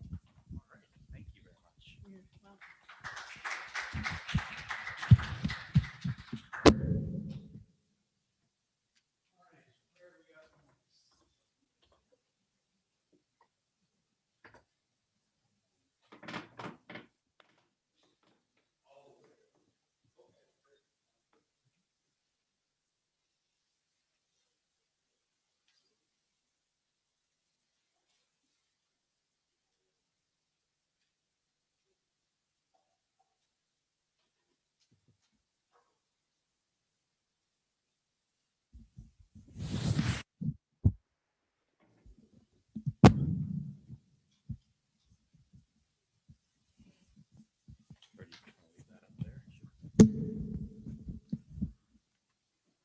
I'm Adrian White and sat at the lovely table with two wonderful women down there, Tessie Stone and Charlotte Lindgren, and had a great conversation. I think that there's 5 things that we came up with. We thought the first one would be a sidewalk all the way from the end of the boardwalk up to the visitor center.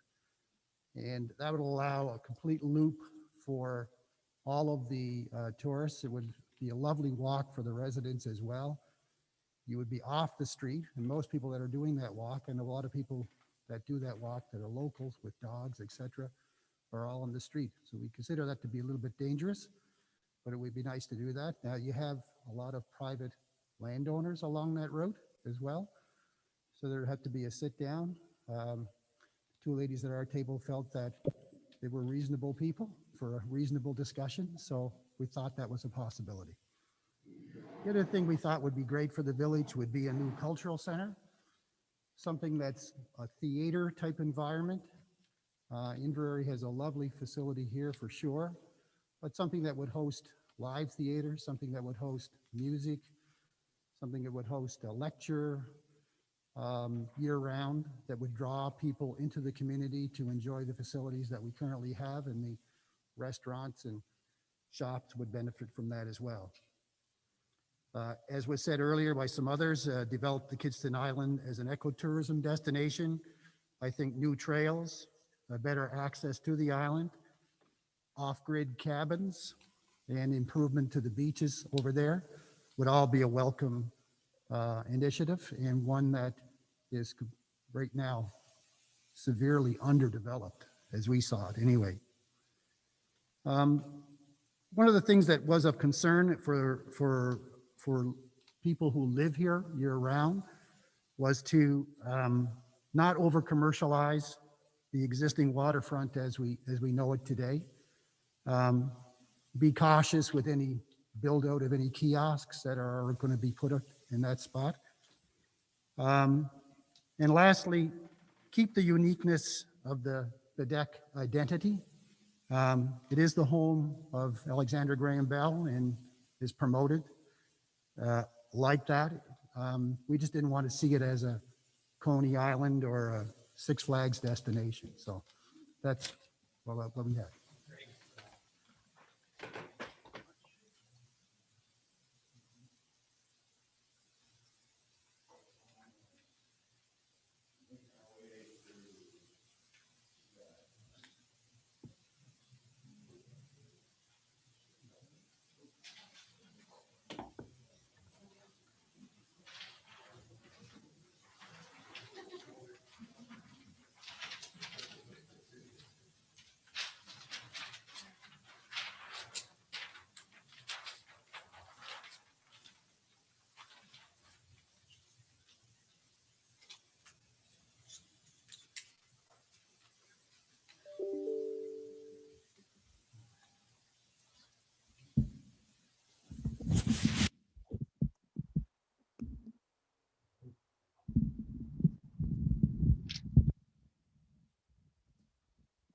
Okay, we're table number 7, and I've got well, we ran out of paper to make notes. Walking trails wherever possible.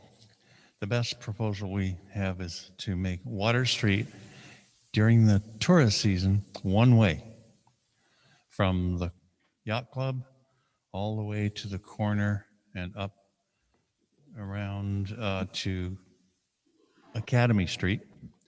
There is a right of way there that will take Academy Street over towards the past the Legion, and then into the waterfront at the Inverary.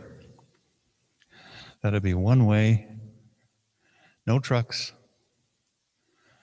Parking improvements for sure.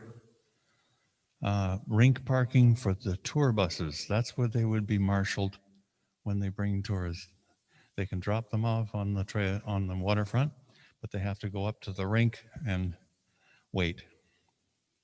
The other idea was to have a step-on shuttle bus that runs a loop from the rink all through town And it's just get on, get off, easy, quite open. The more outrageous thing would be maybe to reclaim the pond that adjoins the waterfront and develop that real estate. Because our biggest problem is that we have a real lack of developable water or real estate. Parking infrastructure is terrible, and a lot of the infrastructure in the lower part of Baddeck is pretty bad. Things like sewer, septic or sewer systems. Number 6 on projects would be develop the island link with a ferry, proper, support the ferry system, regardless of who wants to run it. And the big one would be move the fire department almost out of town and develop that whole Chebucto Jones corner.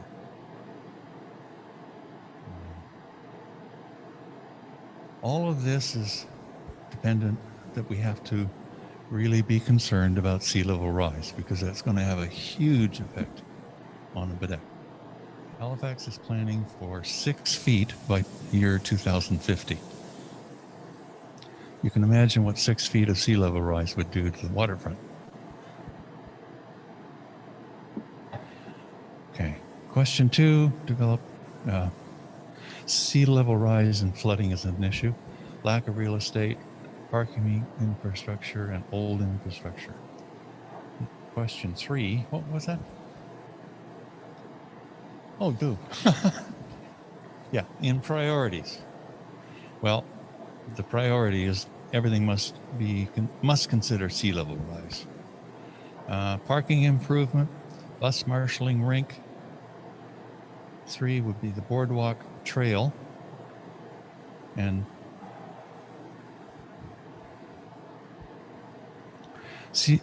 parking improvement, and that's one priority. Bus marshalling at the rink would be a second, would be to have the third would be to have a shuttle bus in town, in season only, I guess. The boardwalk trail needs development. And to develop the island and the link. I think that's the most important part. That's all we have.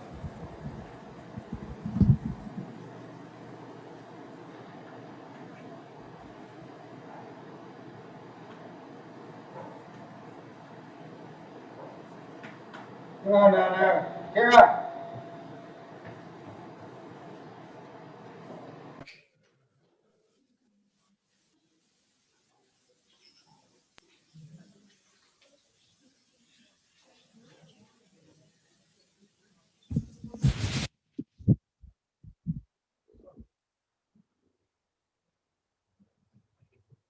I'm always rather short for a microphone. You can hear me?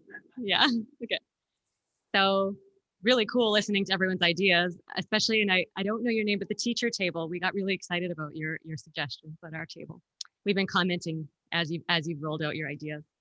So we've kind of lumped ours in pretty big kind of theme areas, I guess. Like we had a hard time just picking like isolated projects. But one of them was really just like our number one was just how do you make Baddeck more welcoming? And that covered a lot of things. So it can be as simple as signage, but just like creating flow around the town, feeling like, the water is a place that you're allowed to go to, and signs can be a simple way to do that. We liked some of your ideas around like branding and just thinking about like, what the town is and what kind of face we want to, put out to the people that visit, but also to the outlying areas that it serves. So Baddeck isn't just Baddeck. It serves like a massive rural area. It isn't just a place we're trying to be welcoming to tourists for. It's for like a large, broad rural community. So we thought that also included, people talk a lot about parking, but part of that is about strategizing around making it welcoming. So all of those things sort of fall under that umbrella for us, including great events like Festival. The second one that was important to us was around recreation. And so all of us, at our table have young children. We thought a lot about like what it means to live in a town with young children and what they need and at various ages throughout their lives. So like youth just sort of mill about town. They have nowhere to go at all, like zero. So there's starting to be services for young children, but nothing for any kids that are a little older.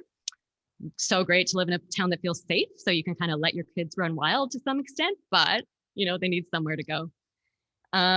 Recreation also included some like enhancing connectivity across the community. So it's like, the boardwalk's nice. We know it needs upgrades, but it doesn't go anywhere, so like you can walk like, the length of a block, but then it just doesn't really go anywhere. So when we talk about walking trails or whatever, but it's like, how do we connect all these little pieces that kind of already exist, but don't have any connection to each other? So that felt important as part of recreation. And then everyone's mentioned Kidston, and that seems like a really vital asset to really leverage when we think about recreation. The third huge one for us was commercial space. And there's like, when I hear people's ideas, there's a lot of tension around, which way that should go, or whether, we should tone that down or ramp it up, and how do you make it vibrant and still be a place people want to live and hang out in. But there's a real lack of commercial opportunity for people that can't afford to spend $500,000 on a space. So like leasing opportunities, small business venue opportunities, some way for people just to sort of enter the business world in Baddeck. There just needs to be more commercial opportunity in general on Waterfront and downtown. Our number 4, public inclusive access to the water. So, people at our table, we've talked about, we have boat owners at our table, people with friends with boats. But if you don't have that, you actually have no idea how to get on the water. It doesn't feel like it's for you. And so, so how do you make that feel like a water for everyone? And it really should be, right? So how do you build that into the plan? And then our number 5 was thinking of it as a year-round community. So I hear in everyone's visions, like, boats and green spaces, but like for about 4 weeks of the year, that's what it really feels like. The rest of the year, it's like barely a green space. Like, we live in a winter community. And, for me and for, people at my table, we live here year round now. So it's like, how do you create a community that exists year round, that you feel like it's your community, that there's stuff going on, there's places to go, there's places to spend your money even, everyone's like sitting, COVID aside, sitting at home shopping on Amazon because, there's nowhere to go. But meanwhile, I see Denise like fighting to stay open as long as she can. But people aren't coming out because we just aren't even seeing ourselves as a year-round community. So it feels like a really crucial part of changing the way things work here. And then as like an overall umbrella of all of this is just like more cohesion. Like there's things popping up that just like people aren't working together on it. So, kind of a lack of overall strategy or cohesion or working together or thinking together or talking together, and zoning, the scary word, but like there's nothing sort of managing like where things happen or how. So including like losing the historical components of our town, which are, a major like selling feature, I guess, for us and for others. I think that's it. Okay, thanks.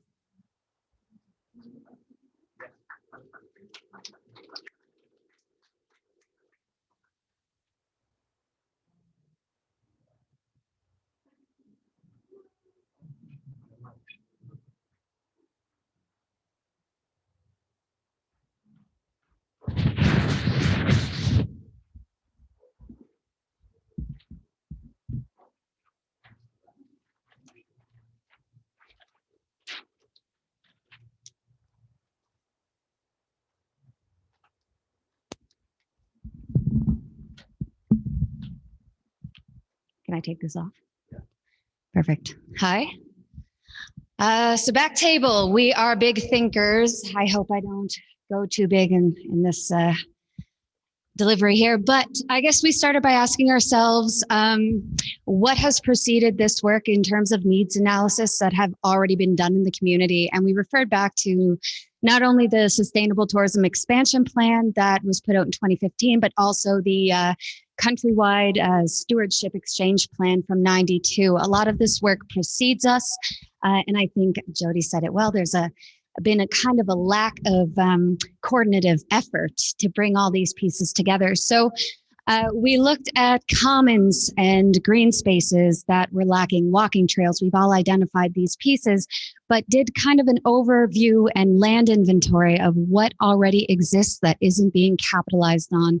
So I've heard mention of, the old boatyard. We've talked about the academy space. We looked at this massive green space that spans between Water Street and Shabukto that is pretty marshy, but easily could be developed. There's also this piece with the waterfront that is directly tied to creating an accessible commons. There is a lot of infrastructure down there that is underutilized and maybe not necessarily serving the municipal services that it contains. So how could we possibly improve upon not only this project, but develop this municipal commons that was identified as lacking in all of these prior needs analysis?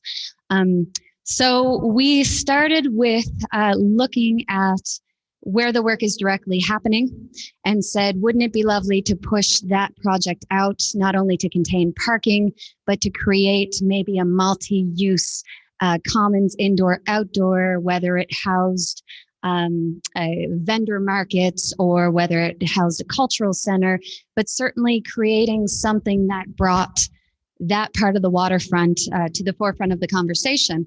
And then how do we connect that to everything else in the community? So lack of walking trails. Yes. How do we connect Water Street to Shabukto, possibly through this green space? How do we look to make the downtown core more pedestrian friendly, expanding what exists for sidewalks and connecting that boardwalk back around? I think these are things everybody's touched on. And also, what is the first impression to the people that visit us in the community? So this VIC, while lovely and being developed, it sits on a piece of property that isn't necessarily being put to best use. So parking and, wayfinding, things that can direct people around the community in a bigger, better way. We also talked about what kind of amenities bring people here, because there is this cultural identity piece and we are kind of evolving right now. So, we want to create and uplift or create experiential opportunities for tourism and uplift what presently exists. But I think Jody said it as well. What about the people that live here year round? What are we doing to enrich the community for the residents, and what do they bring and contribute to the culture and identity of Baddeck? Because naturally tourism will follow what we enrich our community with. So we kind of did a lot of little mini projects and broke it all down, but ultimately it came back to doing a top-down inventory of the land between Ross and the Bell Museum and looking at all the pieces that are underutilized and how we could integrate them into this project cohesively, how we could bring the groups that are having all these conversations about library developments and daycares and youth services and playgrounds into one round table. And I think that this conversation will be a huge driving factor for that, but we do need a little bit more top-down coordination. I'd love to see, a little bit more in the way of the municipality driving the social services and the community coordinative efforts to get people out of their silos and talking about all the things that we're all saying here, but maybe coming from a different perspective and representing different organizations. So I think that is it. Yes, lots of good stuff on there in terms of the little projects, but I won't go into the minutia. So, all right, thank you.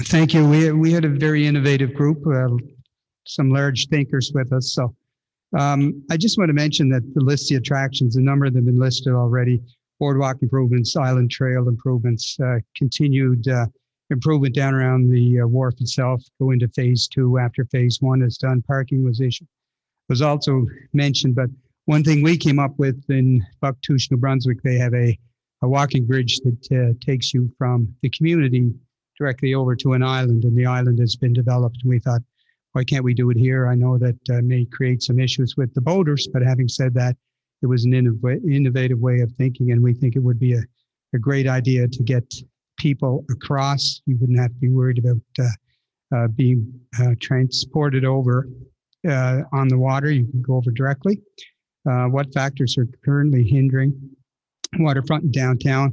Again, parking, as mentioned, private ownership along the waterfront, government regulations, and the ownership of the boardwalk itself are also issues. It'd be nice to be able to develop them and not to be bound by government regulations. If we were to prioritize our top 5 projects, we would start with the bridge.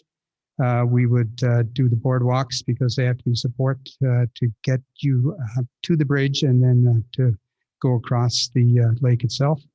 And we looked at trail development, continuing with phase 2, and then improved parking, particularly down around Water Street where there is some vacant lands, but again, are owned privately. So that's our report.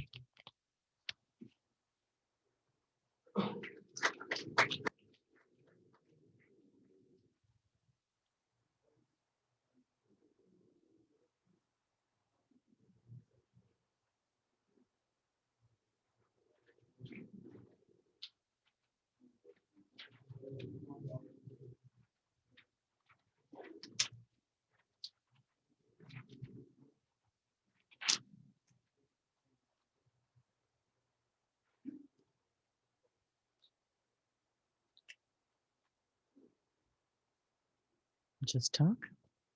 Hi, I'm Mary. I'll be very brief. Most of everything on here was already mentioned. I just want to say our number one would be maybe a breakwater here to save the beach that we actually have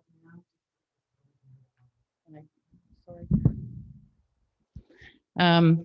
To put a breakwater on here to try and save the beach that we have right now. Possibly a new beach here. The bridge idea was a really good idea for that. I had that kind of as a priority.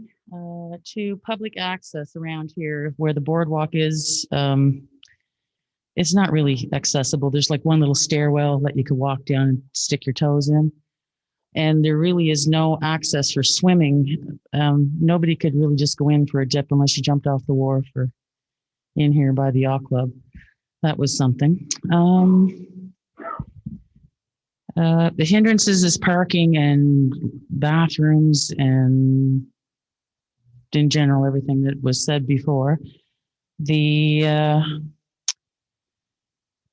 tennis court area, that should be like a playground area. It's been like a dead space for a long time, as long as I've been around. And continuing the ongoing Main Street beautification. And start doing some different events and stuff, like triathlons. We have everything around. This island trail, you'll be swimming, biking. And that was our, limited island access, more water taxi, limited restrooms, and limited parking. That's it. Thank you.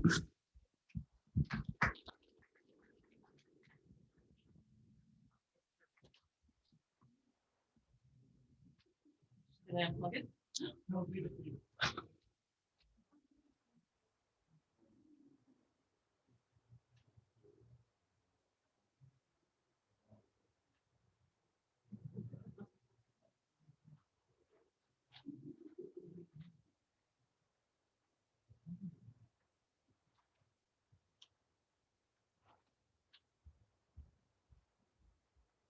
Hello, my name is Holly McGinnis. We sat together as a group representing the former Baddeck Nursery School group that has a main initiative that we'll get to.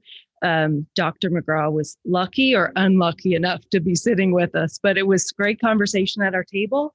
It highlighted a lot of points that have already been brought up, especially when it comes to sewer improvement, washroom access, safety, keeping the area safe and accessible and being inclusive. So if you don't already know a little bit about the nursery school that used to exist here, we were very deeply connected to the community with school-aged children. And after taking feedback for a few years, unfortunately, the nursery school itself has moved on, but the board has stayed together. And we've always had a playground initiative that we've been working on. Some of the hurdles over the past number of months, obviously, besides COVID, would be access to space.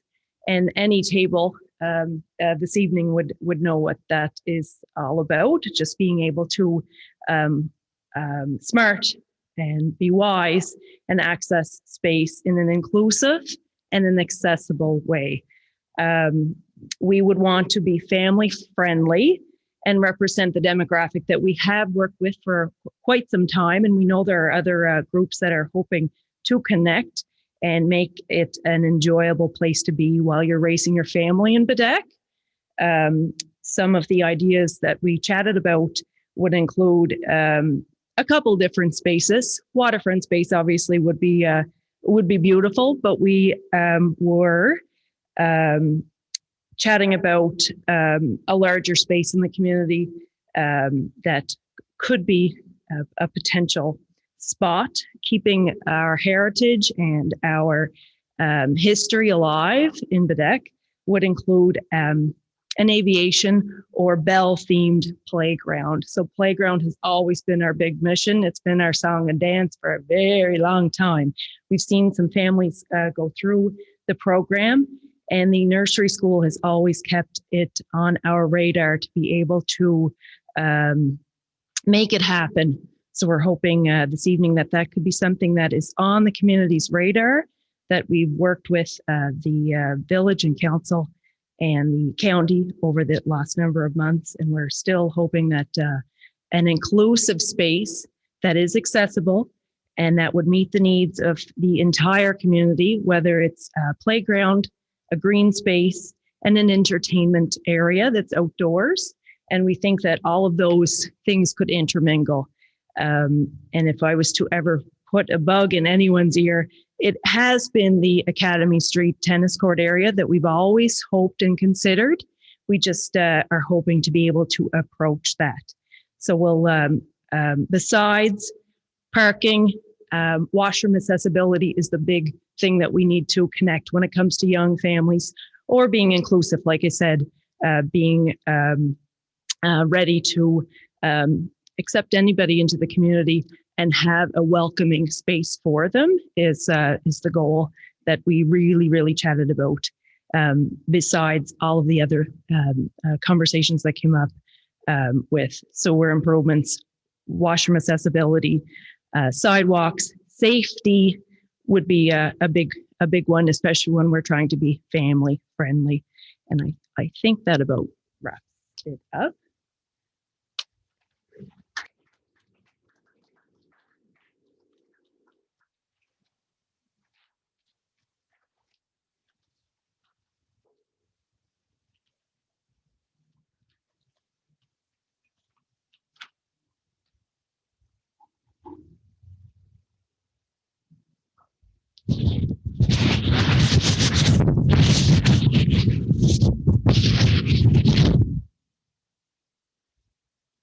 Thank you. I feel much safer now.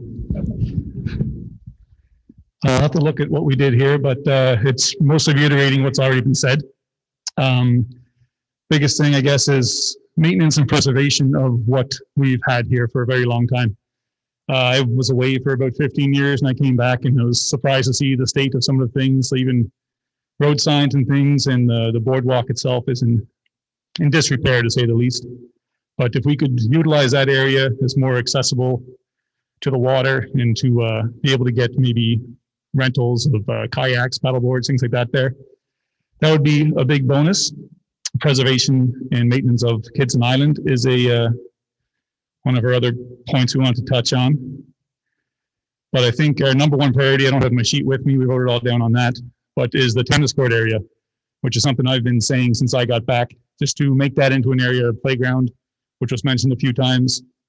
and maybe a clamshell bandstand, an event area there. I think so people could get outside and have some entertainment, maybe make the town some money. And the fire station, I'm a member of the fire department there, and I think everyone in that station and everyone in town is on board of relocating that to be more of an accessible area. It's a very poor area for a fire station, no access to the highway. And it could be utilized much better for the waterfront and development down there. So I think that's all I have to say from the last one here, I guess. We got one more. Jeez, finish strong. All right. Thank you. All right, we have one more group, and they're actually the online group. So there's, as I understand, 40 or 50 people that are online. Oh, have we got another table? Sorry. Test. Sorry about that.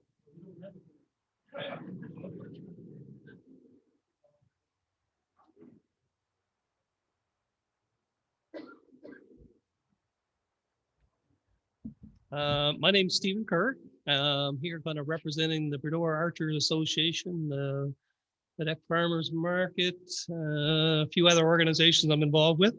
And it's a pleasure to be here with this group. And I really do hope something comes out of this. One of the things I am going to mention that our group didn't discuss is belonging to both the Farmers Market and the Bredor Archers Association. We're looking for a home. And unfortunately, this community doesn't have a community center or a multi-use facility. And I know that's not in the overall plan that things people discussed here tonight, but I really think it's a priority for this community. A lot of the things have already come up, but I'll go through the list that we wrote down. And one is outdoor kiosks for food and or artisan goods along the waterfront or even along the main street. Expanded and improved green space along the waterfront. A playground along the waterfront, someplace to keep kids busy. Parents would like to sit down at some point in time and just have their kids go do something. And right now, there's not an opportunity for them to do that necessarily along the water. The breadcrumb idea, we thought that was interesting. And if you could center that around the Alexander Graham Bell, and his innovations and make it interactive around the community. I'm not sure where that trail would go, but I think if it led from the museum through the community somehow, it would be a great opportunity to get people to come and stay and visit and see the community. A wayfinding sign to point people to Ben Brea. I had the opportunity to work at the museum for a summer, and I'm going to say 150% of the people that came in there asked, "Where's Ben Brea?" So I think it'd be nice if we put a sign that said over there, then people wouldn't have to ask the question. An interpretive center, again, I think there was one here once upon a time in the old library to talk about the Bredor Lake and the Bredor, the biosphere. I don't think we advertise that enough or utilize it or talk about it. So it might be nice to have that here. Interpretation kiosk, to talk about the shipping and boat building industry that was here once upon a time. I was talking to Scott at the table. When I first came here, when I went to the golf course, they gave you a little book about every hole. And every hole up there is named after, I think, a boat or a ship that was built in the Baddeck area here. And I don't think that many people know about that.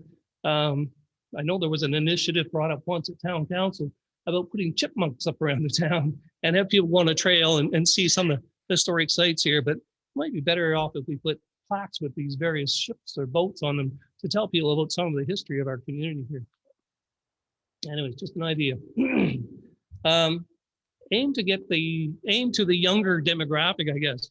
And one of those ideas was to put more outdoor eating areas and patios. We, I guess, live in an aging community, but I mean, the people that are coming here are not necessarily the same demographic as the people that actually live here.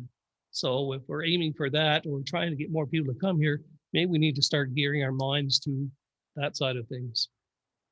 I know an idea that came up some time ago was the idea of using golf carts and making golf carts available or allowed to be brought into the community here. And I think it came up at county council 3 or 4 more years ago, to have it all the way from obviously the golf course into town here and make it a golf cart zone. And that would help with some of the parking issues and transportation issues around the community here.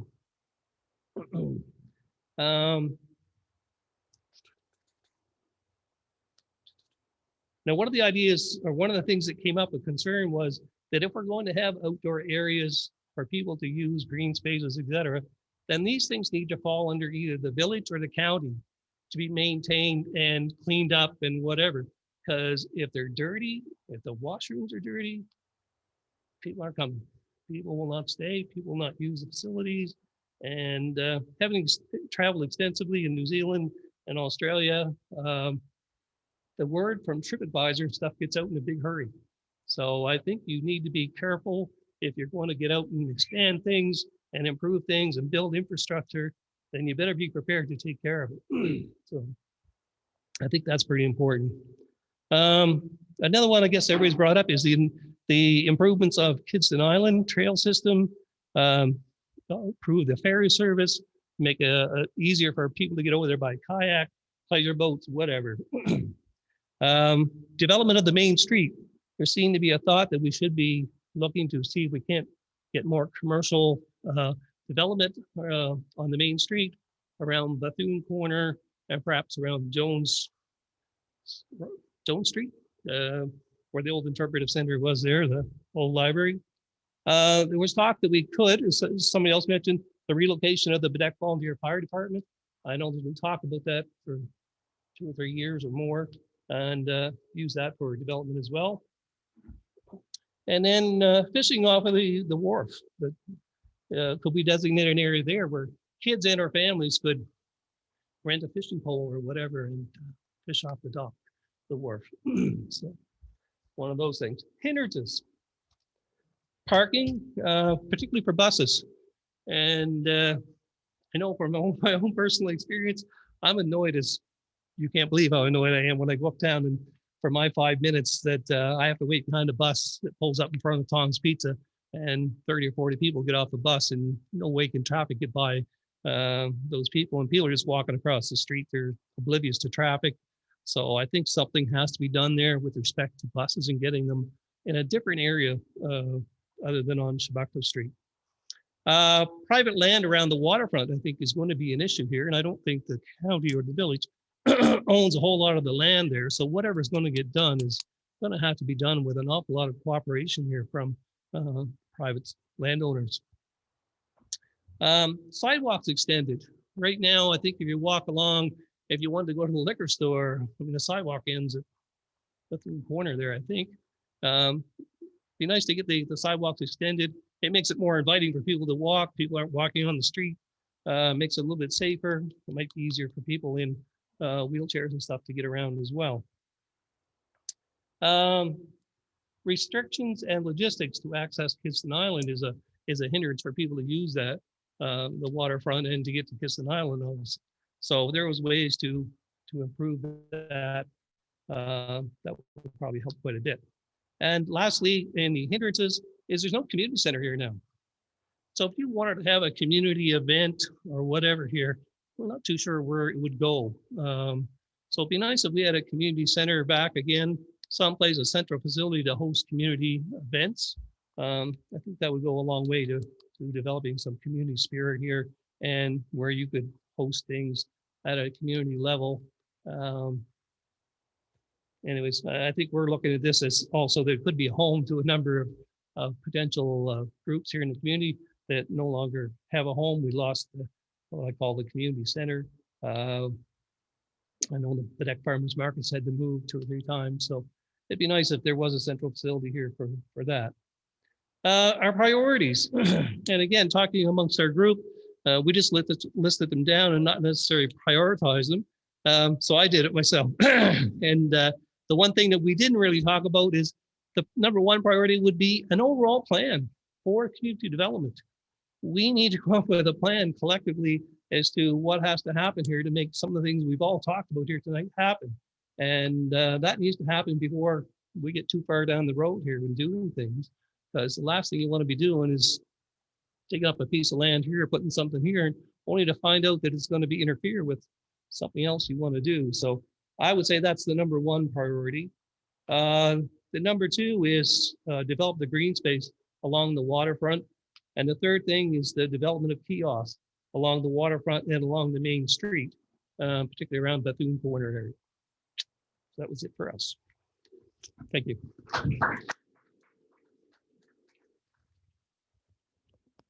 Test, test.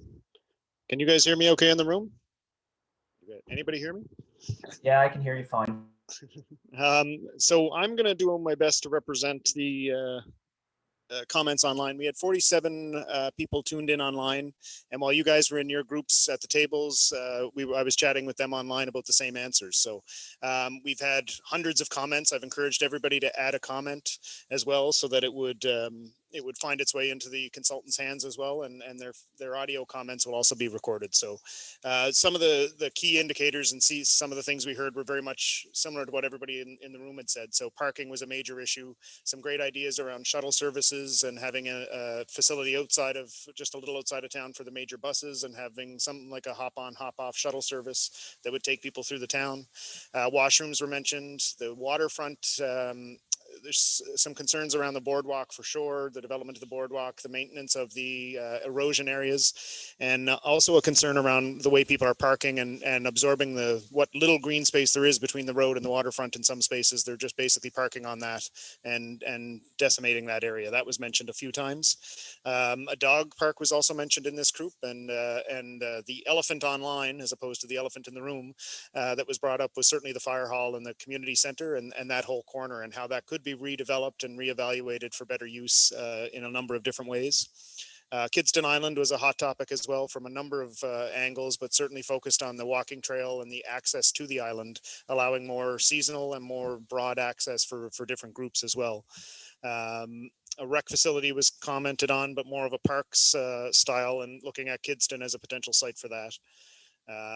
There was also some great comments and discussion around the UNESCO Biosphere Reserve and how a lot of things could be integrated into the theories and the philosophies behind that, and utilizing that brand as well as a way of highlighting some of those functions.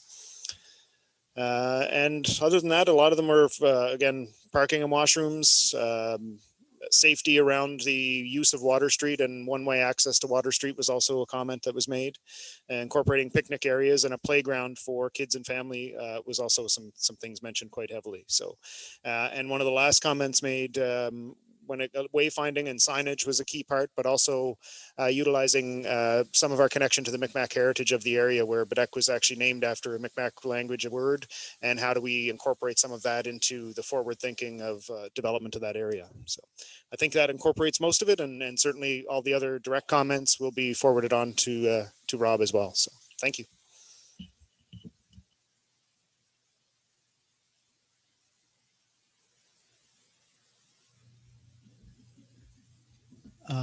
Okay, everybody. Well, that was great, and I'm really happy the online folks were able to participate. But this has been really a wonderful event. And, you know, one of the things I enjoy the most about this work is bringing everybody together. And there's no question in my mind that we can come together as a community, we can agree on most things, and we can accomplish big things and small things. And I hope tonight is the beginning of that. You know, Steve mentioned the need to do a plan. We've all seen a lot of plans, and some good work has come out of them, and some of those plans, nothing ever really happened. But I do believe we will develop a plan out of these ideas. And it doesn't mean we can't keep going forward with projects and prioritizing things while we're developing a plan. But, you know, I'm committed, and I think our committee is certainly committed to taking the next steps and hopefully seeking more volunteers and getting more participation. And one of the things we have included is on every table is a sign-up form if anybody would like to volunteer, if there's anything specific they want to help with. I think the more we can engage each other's support and ideas, the better able we will be to do these big things and these small things and make our community a better place. So I really want to just thank all of you and everybody online, and really thank Heather and Rob for a wonderful session. And this is just the beginning of great things and fun things. And I just want to close out and have the opportunity to answer some questions. There's a lot happening with the community wharf right now. The floating docks have been installed. Construction is underway. And I just thought while we're together, whether it's online or here, if there were any questions, I'd be happy to answer any, or John Baldwin is here who could answer any questions around the construction. So I know we're over time, but before we wrap up, I just wanted to give the audience a chance to speak up. Oh yeah, right. And Rob just mentioned we will be doing an online survey. And I also know there have been a lot of surveys, but it really is important for us to seek the input of people who couldn't be here. So if you have seen a survey, we'll try to make this one as valuable as possible, but our goal is to get everybody's input. And we will be sending out a survey to all of you and to people who weren't able to join us either online or in person. So with that, before we wrap up, are there any questions on any topic related to the community? And I'm probably not the best person to answer most of them, but someone in here I'm sure can.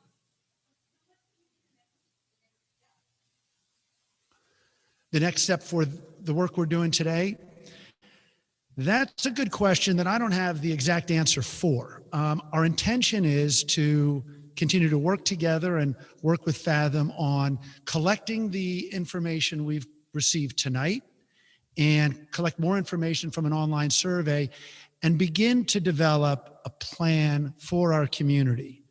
And it's not as if we're going to go back and suddenly have a plan done. We'll need more community engagement, more participation, more ideas, but we really would like to begin creating a vision that we're working towards. And there are a lot of things happening, whether, it's nursery schools and day camps and the wharf work and other things. How do we pull all these together and start working together on these initiatives and ideas that came forward tonight and new ones that will be developed as well? So to be specific, I think this is the starting point to begin building that plan.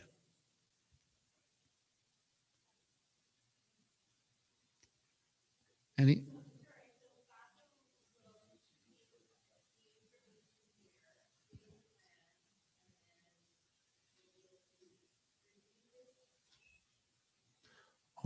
Rob might be better able to speak to, and I'm glad you're asking that question. And Rob might be better able to speak to that and in terms of what we would do. Yeah, I mean, tonight, normally we're commissioned to actually prepare a plan. In this case, I think the steps are that we're doing this community engagement, we're doing an online survey, we'll summarize what we heard, but we're not at a stage where we have funding to move forward with a plan yet. But the hope is that, with the amount of feedback that we have, we can work with the municipality, with the village commission, and with other stakeholders to find the funds to advance a plan. So that's kind of the next stage from here. Sure. Any questions on the wharf for the construction or the floating docks or anything that's happening out there? Okay, and then I just want to mention one thing. Candy Cristiano dropped off these pamphlets and books here, and climate change is an important topic, and I really appreciate her doing that. So we don't have enough for everybody. I don't know, maybe if there will be more available. There's some by the front door on the side table on the left as you leave, but as a committee, as a waterfront committee, we will bring climate change and bringing that to the community, and we'll bring that to the forefront so we can be sure we're doing everything we can and we plan with that in mind. Okay, well, with that, a giant thanks to everybody for participating and coming out on a Tuesday night. And thank you all very much. And thank you for the online, and to Dan Coffin for putting that online session together and everybody who helped out. So thank you all very, very much for coming.